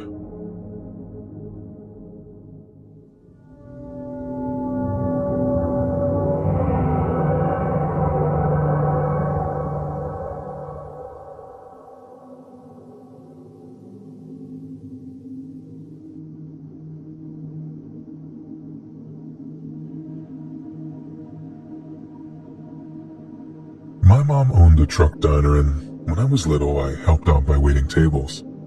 All the drivers that would come through would always call me a little lady, and it made me feel like I was being responsible, and Mom seemed to appreciate it. There was this one driver, though, that really bothered me. I was only 10 or 11 at the time, but even at that age, this guy gave me a predator vibe. My mom had always taught me to be careful with strangers and not overly friendly, and I think I usually followed that advice. But thinking about this driver, I'm honestly not sure I was too friendly, or what exactly made him decide to be obsessed with me. Anytime he came in, he would always get really chatty with my mom and with me, asking about our life, my pets, my favorite toys, anything really. I thought at first he was just really a big talker, lonely. A lot of truckers were, even at that age, and I knew it had to be hard constantly traveling. When he left though, Mom warned me that I shouldn't talk to him much if he ever came back in. Something about him was off, and even she could sense that. He did come by often to our diner, at least 2 or 3 times a month. I remember he said that he worked long hauls in the area, and this was the only place that served good pumpkin pie. Your mama's an amazing cook. Shame your daddy left her, huh? He told me one day. I don't really know if I responded, but I distinctly remember him asking, "Don't you sometimes wish you had a new daddy?" It freaked me out, and I went to hide in the kitchen until he left. I didn't tell Mom. Honestly, don't know why. She did ask me, but I just said I was sick. Next time he came in, Mom actually had to take care of business, and I was alone for like maybe an hour. I really was actually surprised when I saw him, but I couldn't just ignore a customer. So I offered him a tray, and I remember that he apologized for before. I blamed myself for second-guessing because I accepted it, and then he asked me where my mom was. Without thinking, I told him she wasn't there. "She left you here alone?" he asked in surprise. You know how sometimes people say things and they sound like pleasant about them? That's how this guy sounded. He was happy to hear my mom wasn't there.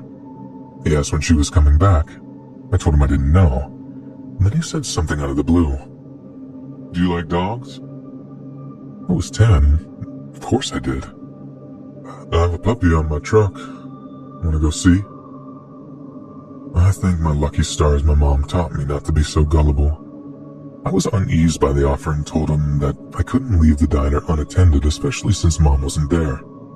I even suggested he could show me the dog next time. "Oh, it's for my little girl. She's about your age. Next time I come through, she won't be with me. Come on, it'll only take a second." I regret that I didn't say no.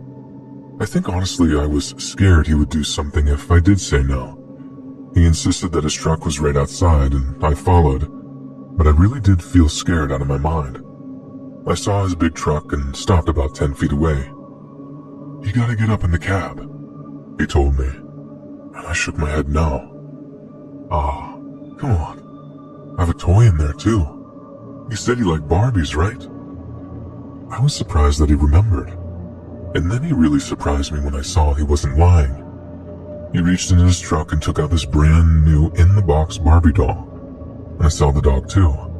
It was a small boxer, wagging its tail. For a split second, I let my guard down and took a few more steps toward him. Somehow, before I reached his truck, my mom appeared out of nowhere. I don't know if she had telepathy or what, but she chewed the driver out and dragged me back inside. "What were you thinking?" she screamed at me later. After that incident, she refused to let him inside the diner. Honestly, I think that made things worse. He would start sending gifts to the diner, addressed to me. And I don't mean ordinary things. I'm talking about like clothes, fancy dresses. My mom was at her wit's end for about a month. When the stuff came in, she would toss it in the trash. She tried to call her sister to come watch me during the day, but the diner was pretty off the road and my aunt always claimed she was too busy. "Put her back in public school," Tammy said. But Mom said the schools were too far away and she liked me close, especially now that I had a stalker. I think someone later contacted a state trooper about the trucker, gave the officer a description and let them take all of the gifts that she had chosen not to throw away. Maybe get some fingerprints or something, I don't know. I don't really know if they ever found anything because about 2 months after that, Mom decided to move out of town. I asked her about it a few years back. Some memory had clicked it back into my brain and she got very quiet. "That man was going to take you.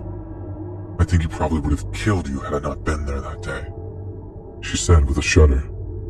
She told me that the cops had never found out who it was, despite all the things that he had sent me.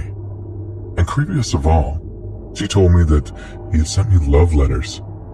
She had held on to one of them, thinking maybe one day she would contact the FBI or something, but after we moved, I guess the stalker had decided to move on. The letter said that he wanted to raise me, that I was a beautiful girl and I deserved a good father. It sounded sweet on the surface. Typed out, of course, so no way to trace it, really. I'm convinced after reading the letter that this guy was going to kidnap me and probably a lot worse.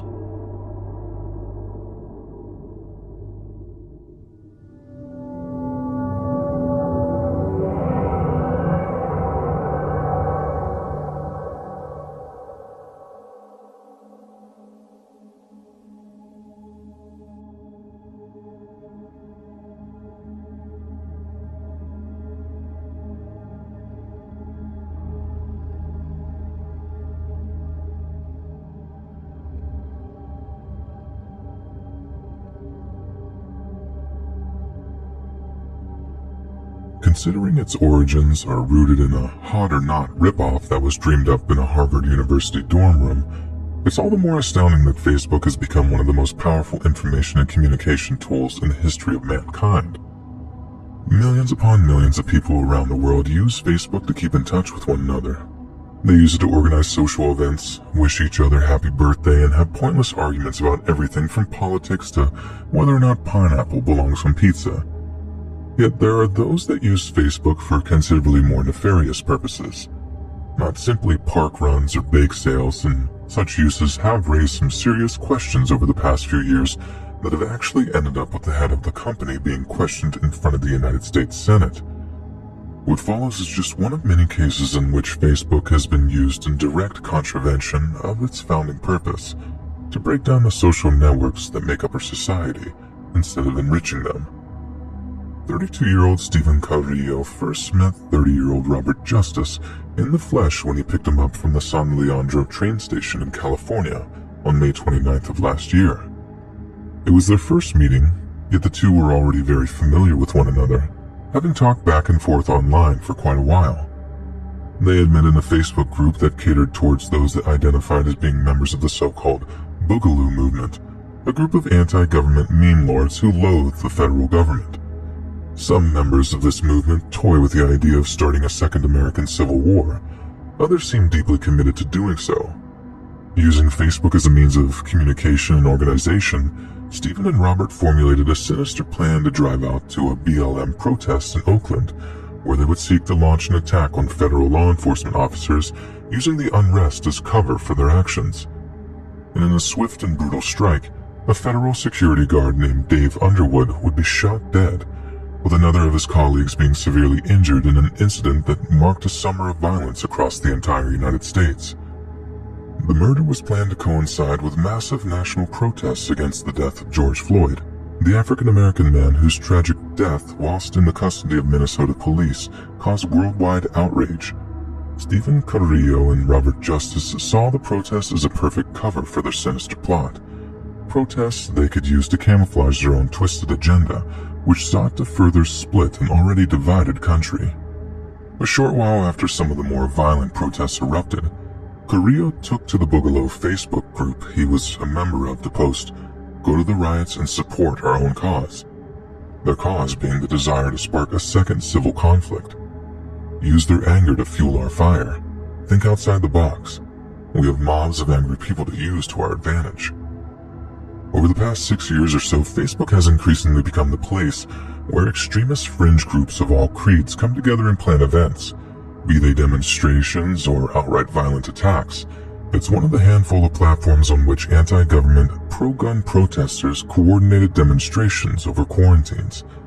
It's also a platform on which leftist and anarchist groups organize themselves, for example during the establishment of the so-called Capitol Hill Autonomous Zone. But more pertinent to this case, it's where the many discordant Boogaloo groups sought to organize their own fractured movements into something more refined and efficient. What's become known as the Boogaloo movement is a loosely knit coalition of groups comprising left-wingers, right-wingers, and anarchists. But the one thing they all have in common is that they're strongly opposed to law enforcement and either centralized government control or capitalism.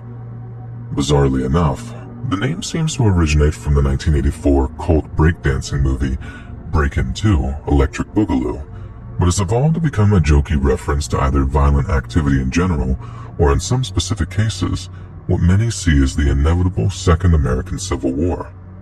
While some groups have remained focused purely on anti-federal government talking points and activities, others verge on anarchism, white supremacism, or even actual neo-Nazism.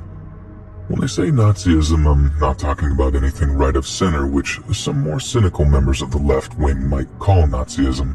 I'm talking about legitimate, dyed-in-the-wool, Hitler-idolizing National Socialists who don't bother using cryptic references but straight up Fuhrer worship. And over the past few months, several self-identifying Boogaloo members have put their ideologies into action, resulting in their arrests for actual felonies such as building pipe bombs or conspiracy to commit acts of terrorism. Terrifyingly enough, Facebook alone is apparently now home to at least 125 of those so-called Boogaloo groups, totaling around 73,000 members.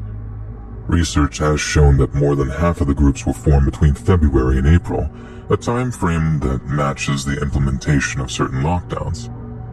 The Institute for Strategic Dialogue, a global research organization that focuses on political extremism, agrees that the growth of Boogaloo groups' online activity is intrinsically linked to the pandemic. During the months in which lockdowns were imposed on citizens and private businesses, the Institutes report that more than 200,000 posts across social media included the term Boogaloo, a sharp rise of 52% on Twitter and 22% on Reddit. Brian Levin, the director of the Center for the Study of Hate and Extremism at a major California university, was quoted as saying, "Social media sites like Facebook serve as a virtual meeting hall for people who not only like to chat, but for extremists, and there's this whole ecosystem right out in the open." Despite Facebook allowing these Boogaloo groups to be active on its platform, the company has recently pledged that it would stop recommending them to users through its sidebar algorithm. Facebook also promised to remove any content that shared statements or images that depict, glorify, or promote any kind of armed violence. On top of that, the company said that anyone self-identifying as a Boogaloo enthusiast who has also attempted to commit mass violence will have their account pulled under its Dangerous Individuals policy, a system that originally came out due to Islamic State violence in Iraq and Syria. It was only recently that Facebook revealed that it has a team of around 300 experts with backgrounds in law enforcement, counterterrorism, or radicalization who are dedicated to studying violent or extremist behavior on the site. It is the job of this team to analyze new trends in speech, as well as how various groups use Facebook's socialization capacity to evolve over time. However, given that Facebook has over 2.5 billion users active every single month, a lot of extremist or violent activity can pass these experts by without being detected, and this is exactly what happened with Stephen Carrillo and Robert Justice's scheme to mount an attack on law enforcement officers in Oakland. Facebook released a statement in the aftermath of the two men putting their plan into action, saying that they simply did not have the manpower to be able to pick up on every single one of its users' messages or planned events. However, once news had spread that the attack had been planned on their platform, Facebook pulled the two men's accounts, citing the aforementioned Dangerous Individuals policy. A spokesperson for Facebook released a statement saying that, "We designated these attacks as violating our policies and removed the accounts for the two perpetrators along with several other groups. We will remove content that supports these attacks and continue to work with law enforcement in their investigation." But to many media commentators, this was simply not a robust enough response. Several publications gave Facebook, its CEO, and its chief operating officer a serious dressing down, claiming that Mark Zuckerberg and his colleagues were only interested in protecting their vast incomes and were not remotely interested in the safety or security of the general public. But who exactly were these two Boogaloo boys that took their views to such extremes?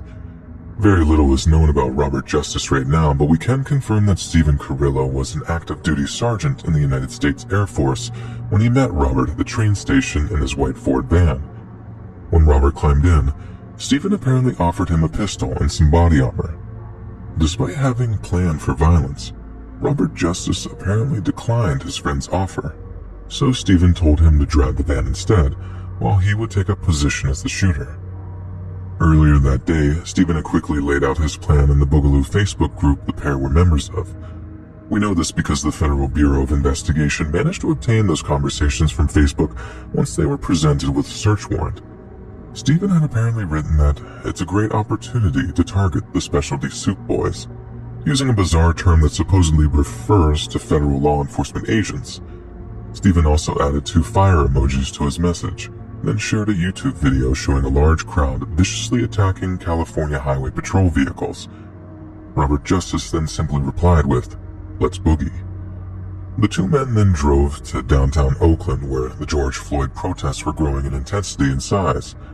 At around 9:30 that evening, Robert parked up his friend's van in front of a federal courthouse that was just 3 blocks from the protest itself.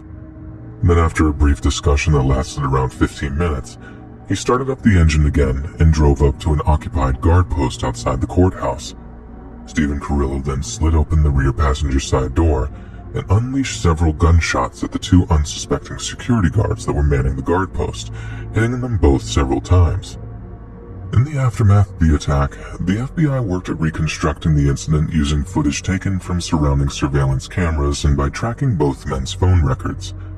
But neither were arrested that night, and both men managed to get away, with Robert Justice heading back home and not seeing Stephen Carrillo again. Just a matter of hours after the shooting, the slain security guard's name began to trend on numerous social media apps, with a very vocal minority of people blaming the BLM protesters for his killing. The then U.S. President Donald Trump even mentioned it during a speech on June 1st, stating that these are not tactics of peaceful protest, these are acts of domestic terror.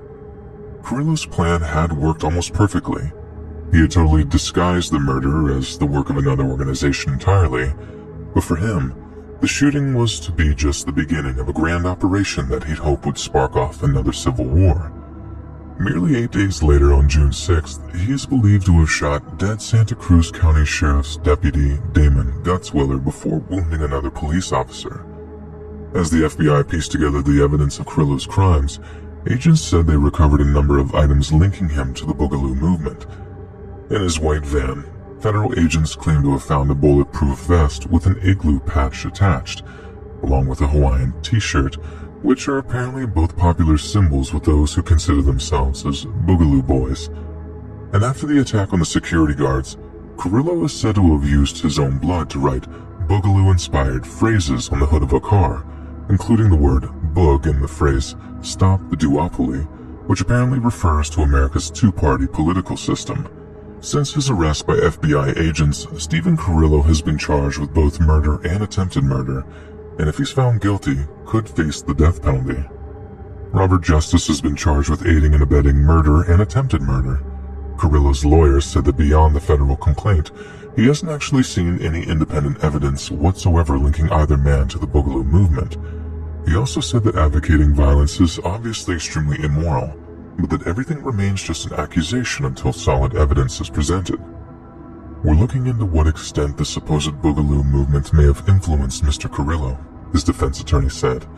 He's certainly reported to express a great love for this country and a great love for what this country stands for.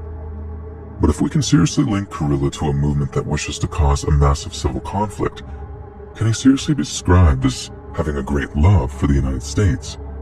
Who in their right mind loves their country, but would want to see so much of its people and property killed or destroyed? When pressed for a statement, a spokesperson for Travis Air Force Base, the California Air Base where Carrillo was serving, told reporters that its members were cooperating with police in their investigation, and that their thoughts and prayers were with anyone affected by the attacks. Facebook then followed up its original statement by showing that it had removed the groups Carrillo and Justice were members of, promising that it would continue to review other Boogaloo groups while removing any content that glorifies what the two men did. But the director of the Center for the Study of Hate and Extremism said simply banning a few Facebook groups likely won't have much of an effect. The Boogaloo movement, much like any other fringe political group, will simply continue to evolve and adapt to an ever-restrictive internet. These so-called Boogaloo boys show the potency of a well-timed message with the dry kindling that is the internet. Director Levin was quoted as saying, "You're going to see a lot of hornets making a lot of smaller nests." Is it just an unfortunate part of the age we live in that something like Facebook has been used to promote violence and extremism? Or is it simply a sad fact that people will always find a way to take innocuous things like social media and then use them to do each other harm? Perhaps we're too quick to label social media such as Facebook a problem, when it might simply be a mirror that reflects the darker aspects of our nature. Maybe Facebook isn't the problem at all. Maybe we are.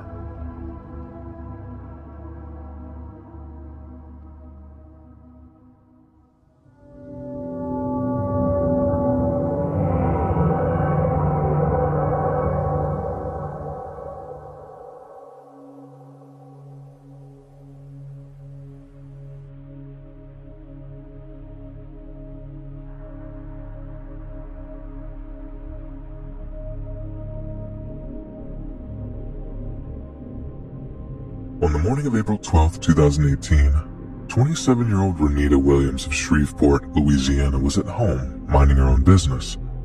She lived at home with her mother, Anita, and had just broken up with her long-term boyfriend, Jonathan Robinson. Like many relationships, the breakup had been a messy one, and a great deal of drama had unfolded on social media websites, mainly the most popular of them, Facebook. Apparently, Jonathan had moved on rather quickly from Renita and had recently started dating a woman from Houston, Texas named Sharika Taylor. And although it's not entirely clear what the ins and outs of the social media drama were, there had definitely been some exchange between the two women that had seriously enraged Jonathan Robinson. As foolish as it often is, men sometimes attempt to defend the honor of the women in their lives, but no one could have expected Jonathan to take such extreme measures in what amounted to little more than an exchange of harsh words. Because before Jonathan pulled up to Renita's place on the morning of April 12th, he had just driven by his aunt's house to retrieve something he'd previously hidden in the basement of her home, a high-caliber, semi-automatic rifle. He was so delirious with anger that he didn't even bother to turn off the engine of the vehicle he'd driven up in. He simply grabbed the rifle from the passenger seat, kicked in the dead-bolted front door to the house, and then started shooting. It seems those first few shots were merely to terrify those in the home, because no one was actually hurt during the first few minutes of the attack. Whilst her mother and younger brother escaped from the rear of the home, Jonathan quickly located a terrified Renita, who believed she was about to be immediately executed. But apparently her ex-boyfriend had other plans for her first. Keeping her at gunpoint, he told her to grab her cell phone and begin a Facebook Live broadcast. At first, Renita had no idea why she would need to do something like that, but all slowly became clear when Jonathan began to demand she apologize to Taylor, his new girlfriend. In a terrifying public display of humiliation, Jonathan could be seen pointing the barrel of his rifle at the mother of three's head while he made her apologize over and over again for the perceived offense. She was terrified, voice quivering as she complied. Meanwhile, Renita's mother was hiding in the backyard, having had the foresight to grab her cell phone before fleeing from the gunshots. With shaking hands, she hammered 911 onto her phone's touchscreen, then begged the dispatcher to send help in a hushed but terrified tone. Yet the police were far closer than she could have imagined, because Officer Brittany Mackey was actually within earshot of the gunfire. As soon as she heard the shots, she rolled up to St. Vincent Avenue at Natalie Street and got out of her vehicle with her pistol drawn. Jonathan Robinson looked up to see the cops arrive mere minutes after he'd burst into the home, and he was seething with rage. He immediately executed Renita as she kneeled on the floor below him, then walked out of the busted front door and began shooting at Officer Mackey. Using trees and parked vehicles as cover, Jonathan sent round after round of high-caliber rifle fire into the officer's patrol car, forcing her into cover. Mackey immediately got onto her radio and began calling in backup, with her colleagues actually hearing the sound of gunfire over the airwaves. She then got as low behind the back wheel of her patrol car as she possibly could, and prayed for swift reinforcements. Just 2 minutes later, that backup arrived in the form of Corporals Joshua Pettigrew and Greg Walker. They screeched up the street, coming to a stop just short of Officer Mackey's patrol car. The officers then jumped out of the vehicle, took cover behind the open doors, and sent a torrent of .45 caliber pistol bullets at Jonathan's firing position. The overwhelming firepower pushed him back into the house, and the two corporals lost track of their target.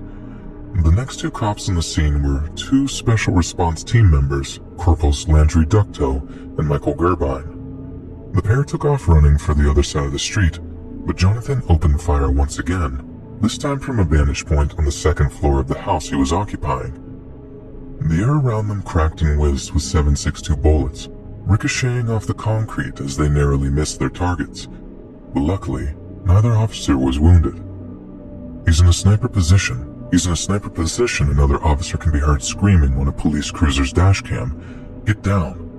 Robinson had the supreme advantage of a concealed elevated position coupled with high-caliber weaponry, and for almost an hour, he kept every officer pinned down and unable to approach his position. They were so heavily outgunned that the only two shots that managed to fire were to disable the car Robinson left running in the driveway when he barged into the Williams home. Plus, the police had no idea where he was even shooting from and couldn't risk civilian casualties by peppering the entire home with bullets. To the officers pinned down at the scene, waiting for a full special response team to arrive seemed like an eternity. Eventually, a full police SWAT team was pushing up towards the house, preparing to breach and clear the entire structure to locate and eliminate the active shooter. Yet just as the team was cleared to breach, Jonathan indicates to those on scene that he wished to surrender. They hesitated and fell right into his trap. He opened fire on them first and sent a bullet smashing through SRT operative Robert Entrikin's right wrist. "I've been hit," Entrikin cried over his radio. "Officer hit." Another torrent of bullets are exchanged for a few moments before a sudden lull in the volume of fire. Then, to the surprise of the attending officers, Jonathan appeared to walk out of the busted front door again. Only this time, he was unarmed, and he proceeded to lie down on the front lawn of the house in a show of surrender. The SR team rushed in, putting cuffs on the shooter before dragging him away. Renita's mother and brother are led away from the scene safely, but heartbreakingly, Renita had succumbed to her wounds before the EMTs could get to her. At his murder trial, Jonathan Robinson pled guilty to first-degree murder and admitted to investigators that he fired on police officers because he wanted to die.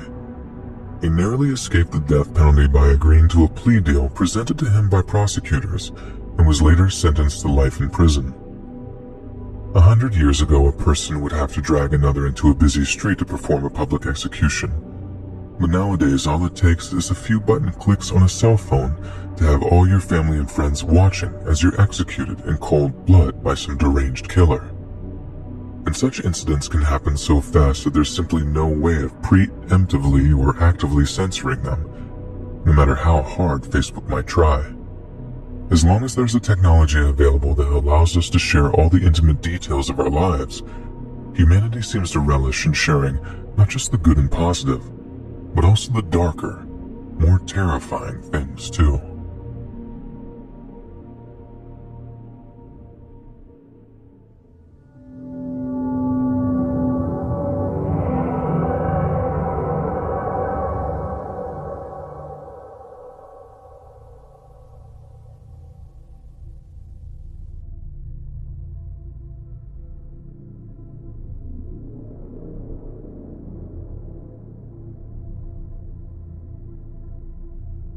Stephen Nicholson's arrest as the main suspect in a violent, indecent assault and murder sparked off one of the UK's biggest evidence searches, which involved a trawl of thousands of hours of CCTV footage.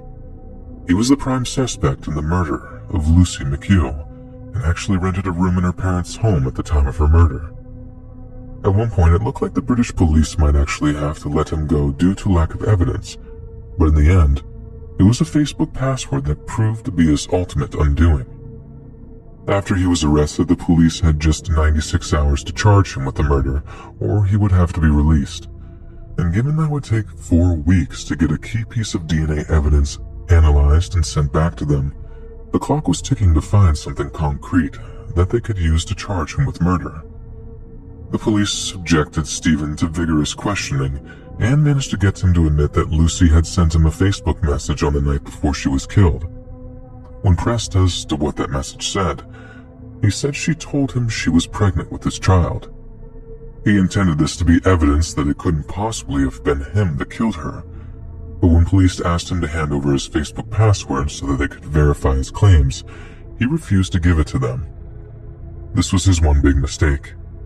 When asked why he refused to share the password with them, Stephen told officers that he was involved quite heavily with some narcotics dealers around his hometown, and that revealing his messages would compromise them, possibly even causing them to take reprisals against him. But this didn't wash with investigating officers, who became convinced that the information contained within the account could be used against him. It also presented them with a marvelous opportunity. There were 2 options available to them. One being to seek the compliance of U.S. federal courts to get Facebook to hand over Stephen's passwords to them, but that would have taken way longer than just 96 hours. And by that time, Stephen would be freed. But the other was to make use of some terrorism legislation, what is known as Section 53 of the Regulation of Investigatory Powers Act, colloquially called RIPA among police officers. This means that anyone who seeks to withhold information, such as computer passwords, during a serious crime investigation can basically be charged with obstruction of justice. Right when it looked like Stephen was going to be bailed, he was rearrested, and after pleading guilty to withholding evidence at Southampton Crown Court, he was jailed for 14 months. With that, the police managed to buy themselves more time to find evidence of his involvement in Lucy McHugh's murder. However, while there was plenty of circumstantial evidence that Stephen had killed Lucy, there was nothing to physically link the spot where Lucy's body was found in Nicholson. Whatever weapon he used to kill her remained unaccounted for, and police officers were unable to find any of his DNA at the scene. Once again, investigators were forced to focus on Stephen's so-called online footprint, this time seeking help from an experienced cloud data analyst to try to link Stephen to the scene of the crime. A cloud data analyst's job is to study various pieces of digital information sent from Nicholson's phone to data servers, which are owned by companies such as Google and Facebook. While tracing the phone's route on the day of Lucy's murder, the analyst happened to notice a small blip in an area of Southampton that the police had not yet searched. It suggested that Nicholson had, for whatever reason, deviated from his most direct route home. The diversion took him to a place known as Tanner's Brook, a stream which meanders through Southampton, weaving its way through some pretty dense woodland in the western portion of the city. Detective Superintendent Paul Barton later said to journalists, "With the help of the analyst, what we discovered was a slight deviation on his telephone, which didn't match the story he'd given us. You could say I had jumped the mast, so to speak, and therefore put Stephen at the place where we discovered some bloody, discarded clothing. It was a great bit of work from the analyst who pointed it out." The subtle shift in the narrative given by the killer was enough for police to launch one of the largest ever fingertip searches, which involved almost 200 officers from 12 other police forces. By that point, it had been 4 weeks since Lucy's dead body was found, but on the first day of the search, police got the exact kind of breakthrough that they had been hoping for. They found a discarded plastic bag containing a blue bloodstained hoodie, along with a number of other items that were described in court as Nicholson's murder kit.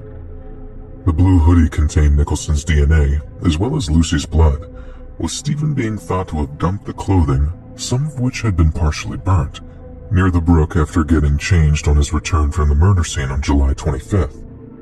Prior to the discovery of the clothing, police had no other direct evidence of Nichols' involvement in her killing. They had tested fibers from every bloodstained jacket and Stephen's clothes, which suggested direct contact with the hoodie, but that simply wasn't enough to actually charge him with a crime. Homicide detectives had already established that hoodies of the same type were sold to 2 people in the Southampton area, and that one of them was given a present to a man who knew a friend of Stephen's. The DNA evidence was the final nail in the coffin for Nicholson, according to Detective Superintendent Barton. During the course of the investigation, police officers had studied 11,000 hours of CCTV footage, examined over 2,000 pieces of physical evidence, and taken more than 300 written reports. A Herculean amount of work had given them a strong circumstantial case, but in the end, genetic evidence was what the police really needed to prove that Stephen was Lucy's killer. But had Stephen not been jailed over refusing to hand over his Facebook password, the outcome could have been very, very different. The 14-month jail sentence not only bought the police a great deal of time, but it also potentially stopped Stephen from going back to Tanner's Brook to move the evidence he had dumped there. And it's frankly astounding that the killer of a child might well be walking the streets right now if it wasn't for something as simple as a Facebook password. Public prosecutors were eventually granted access to Stephen's Facebook account on the first day of his murder trial, but found that he had deleted most of his messages before he was arrested. As it turned out, it didn't matter in the least bit if Stephen gave them the password. He still wouldn't be able to be charged based on the absence of the messages. If he'd only gone and given police the password, he might still be free to walk the streets. One of the prosecutors, a Mr. Montague, criticized the protracted process, saying that for him, the personal side, the human side, as we have a 13-year-old child that has been murdered under ferocious circumstances. And for me, it's somewhat frustrating that Facebook seems so unwilling to help with our investigation by recovering deleted messages. Facebook said it had worked closely with the investigating officers, but that they agree that this legal process can be far too slow. We have actually lobbied for reforms to EU, US, and UK laws to allow us and others to directly and more quickly provide information to UK law enforcement authorities, a spokeswoman for the company said. But despite the slow process, police have been able to build a case against an extremely narcissistic, self-centered, violent predator who had torn apart a family kind enough to put a roof over his head when they could have easily turned him away. He preyed on their underage daughter, and when it looked like she might actually tell on him, he killed her. But at no point could he have expected that something as seemingly insignificant as his Facebook password would actually be the thing to put him behind bars.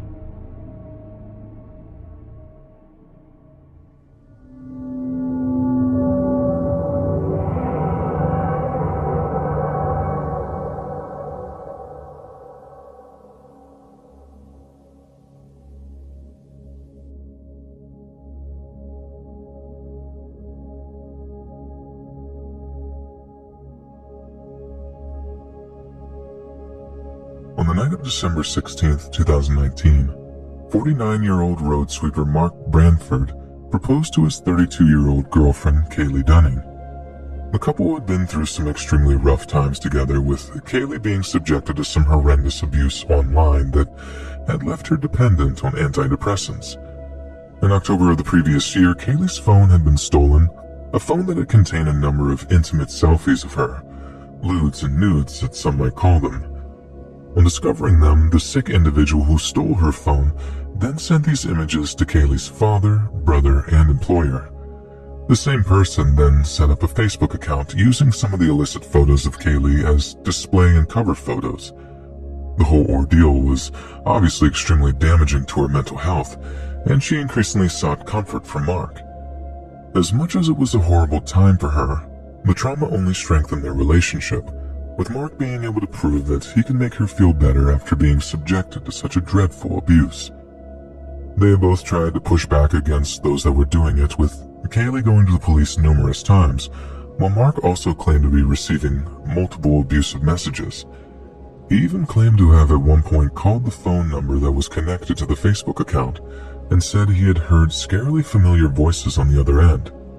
But despite their best efforts, the police simply couldn't do anything about it, and the couple were forced to basically endure the abuse together.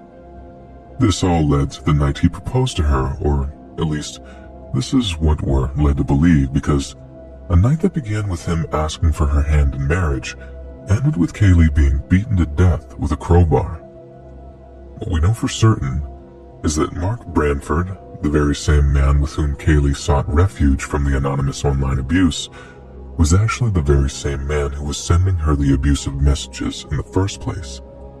He was the one who had stolen Kaylee's phone, using it to set the fake Facebook account while sending her nudes to her friends, family, and colleagues. But what's not clear is what led up to the killing, and that there are only two main theories that we can fall back on to explain the sequence of events.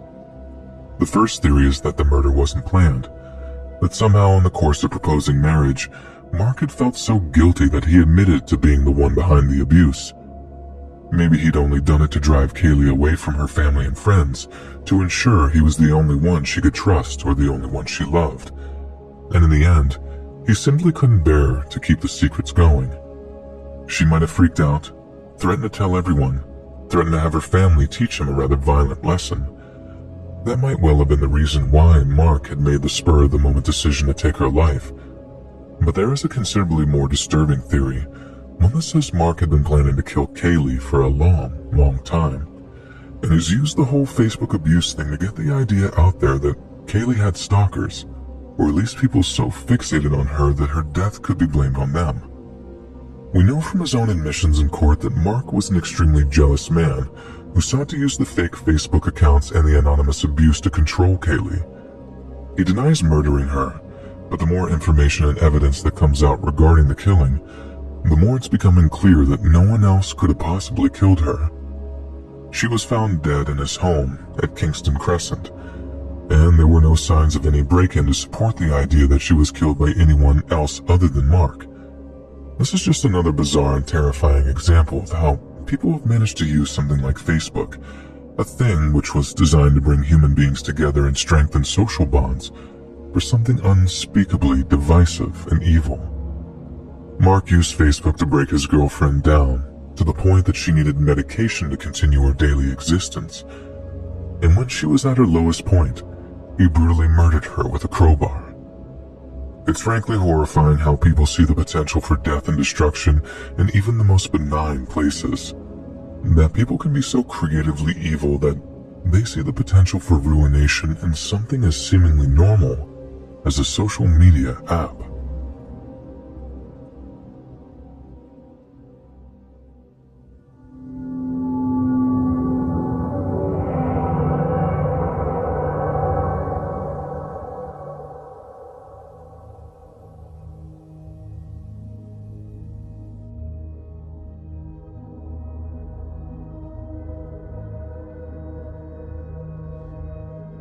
I'm kind of weird about social media these days. I used to be really into Facebook when I first moved to college. It kept me in touch with family and friends back home, and it was a nice feeling, like I wasn't so far away from them. Building up a collection of photos, checking into places, sharing every little detail in my life so that everyone could see how great I was doing. My entire world was online for all to see. And because I'm dumb, I was pretty liberal about my privacy setting too. So one day I get this message request from someone that I'd never heard of before. It just said, "Hey." I checked their profile to see if they were in the same class as me or something, but it turned out we had no mutuals, and they lived on the other side of the country. So as you can imagine, I'm pretty confused as to why they're messaging me, but I'm also curious. So I just reply, "Hey man, do we know each other?" I don't know what I was expecting him to say when I saw that he was typing a reply. And I remember thinking that maybe he was looking for someone with the same name as me or something. But then his response pops up and all it said was, "I'm going to kill you," with the cowboy emoji on the end. I stare at the message for a few seconds, not scared at all, just like, what? I mean, the cowboy emoji was what made me take another look at this dude's profile. Seeing a bunch more pictures of him shooting guns and wielding knives in the woods somewhere.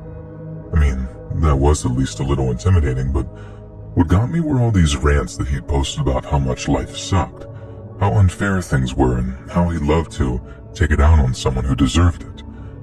And then the videos that were unplayable because they'd been removed by Facebook admins, but still had captions like, "That chainsaw goes through his neck like butter," and a crying laughing face emoji.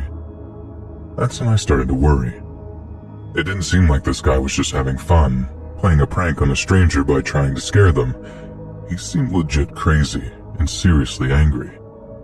That nutcase could have been studying every one of my statuses, picture posts and check-ins for weeks before he decided to message me. He could have screenshotted all of my stuff too, so it didn't matter if I blocked him or not. He had my name, my school, where I hung out, the names of my family and friends, everything. I thought maybe I was just making a big deal out of nothing at the time, but later on I could barely sleep thinking about it. How horrifying a thought it was that he could have been driving across the country as I lay there in bed, having just picked a person at random to kill and being crazy or angry enough to actually do it. You can call me paranoid all you like, but I just couldn't get this guy out of my head. Like the idea of him hunting me down or whatever was unnerving enough. I mean, he had enough info on me to be able to ambush me at a dozen different places that I just couldn't avoid because they were school or grocery shopping or just my dorm. But what had me freaked out is that creep might have been able to learn so much about me, and I was dumb or vain enough to let it happen in the first place. I knew the internet was full of crazies. I just didn't expect it to reach and touch me in the way that it did. If I didn't make it clear already, I did actually block the guy, but some weird grim curiosity had me unblocking his account one day so I could sort of check up on him and make sure he wasn't about to do something too nuts. There were no rants, no threatening statuses, just a long series of photo posts that made me think that he'd taken up photography or something. I'm scrolling through them when I started to get this familiar feeling from looking at the scenery. I couldn't be 100% sure, but I'd swear a lot of the pictures he'd taken were of things that were around the town I was living in. There were no street signs or anything, nothing that actually confirmed he'd actually driven across the country, but if he wasn't taking pictures in a town that looked remarkably similar to mine, then I could have been in a whole lot of trouble. I expected that guy to jump me for weeks after, like I was a complete nervous wreck. It messed with my sleep, I lost a bunch of weight, being in an almost constant state of anxiety for the better part of a month. He didn't find me. Nothing happened as a result, thank God. But just knowing he could pretty much come and get me anytime he liked got to me in ways I never even imagined it ever could. We put ourselves on Front Street in a big way with social media, and it could literally be anyone out there just lurking on our profiles. So like I said, now I'm kind of weird and cautious about social media. I don't put too much out there, and I don't use any real name. I run the strictest privacy settings possible, and I really recommend you do too.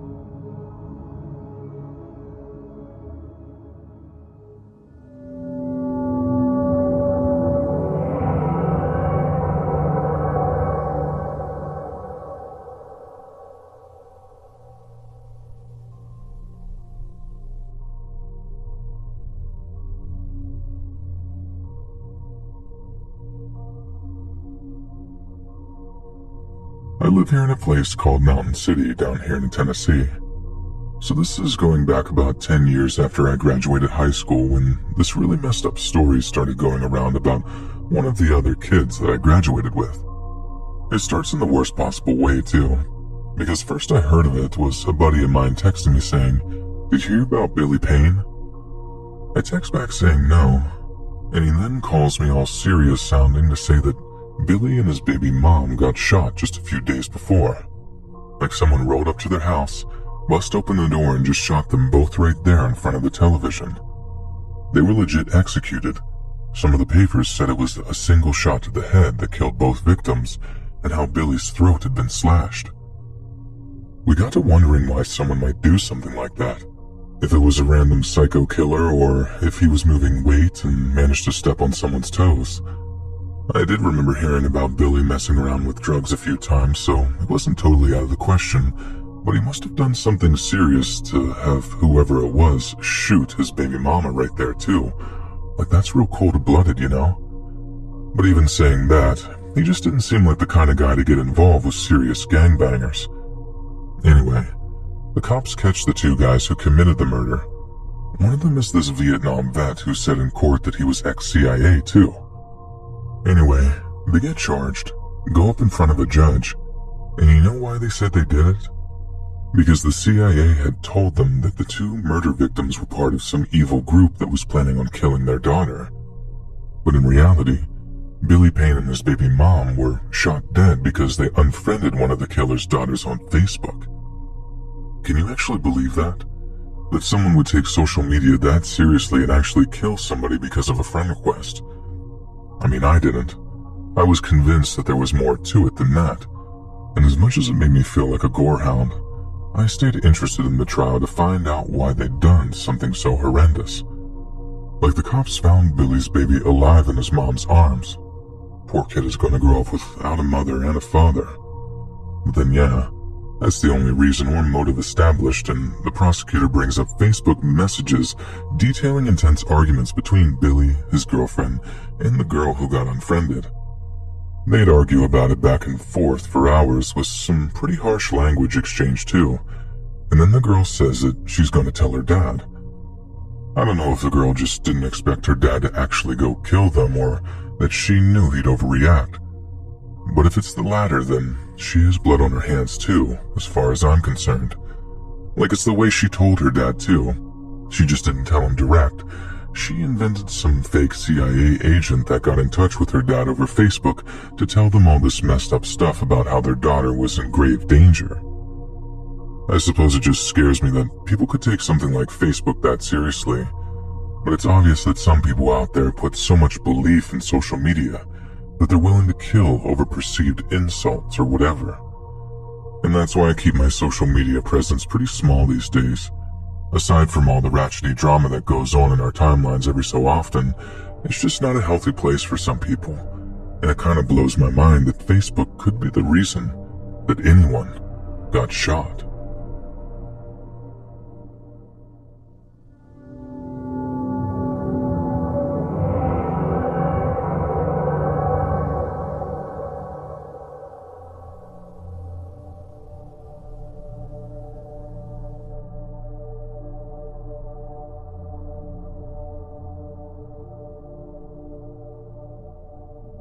So first of all, I have to apologize for my English because it's not my first language.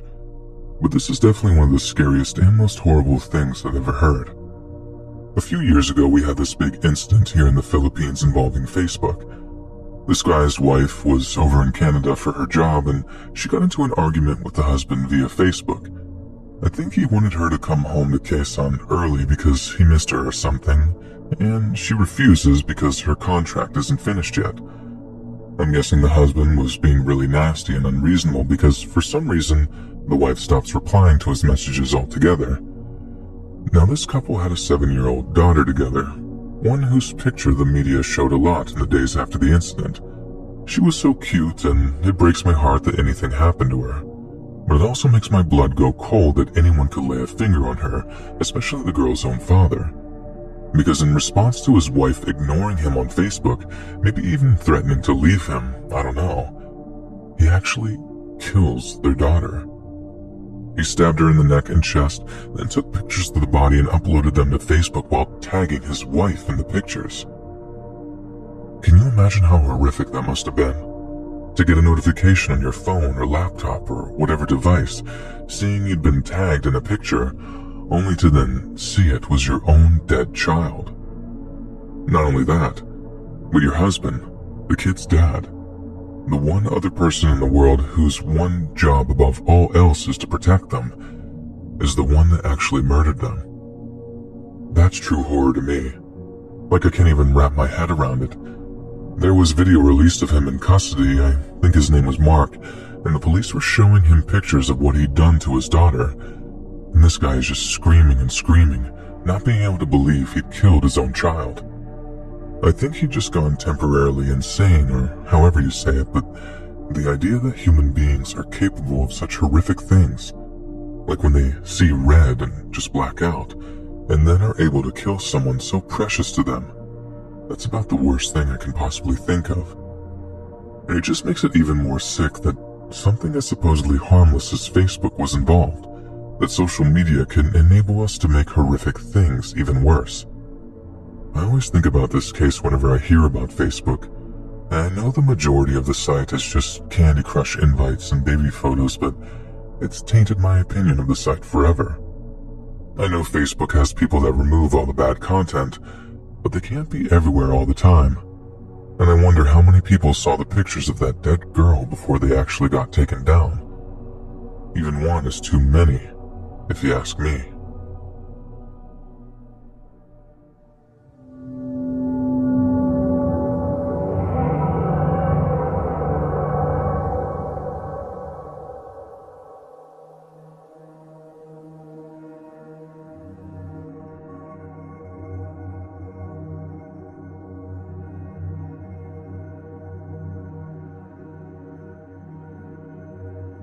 Sometimes Facebook just seems like a powder keg of trouble.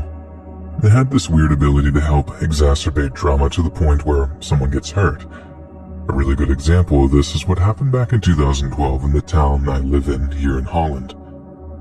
So there were these two friends of about 15 or 16 years old who went to a New Year's Eve house party together.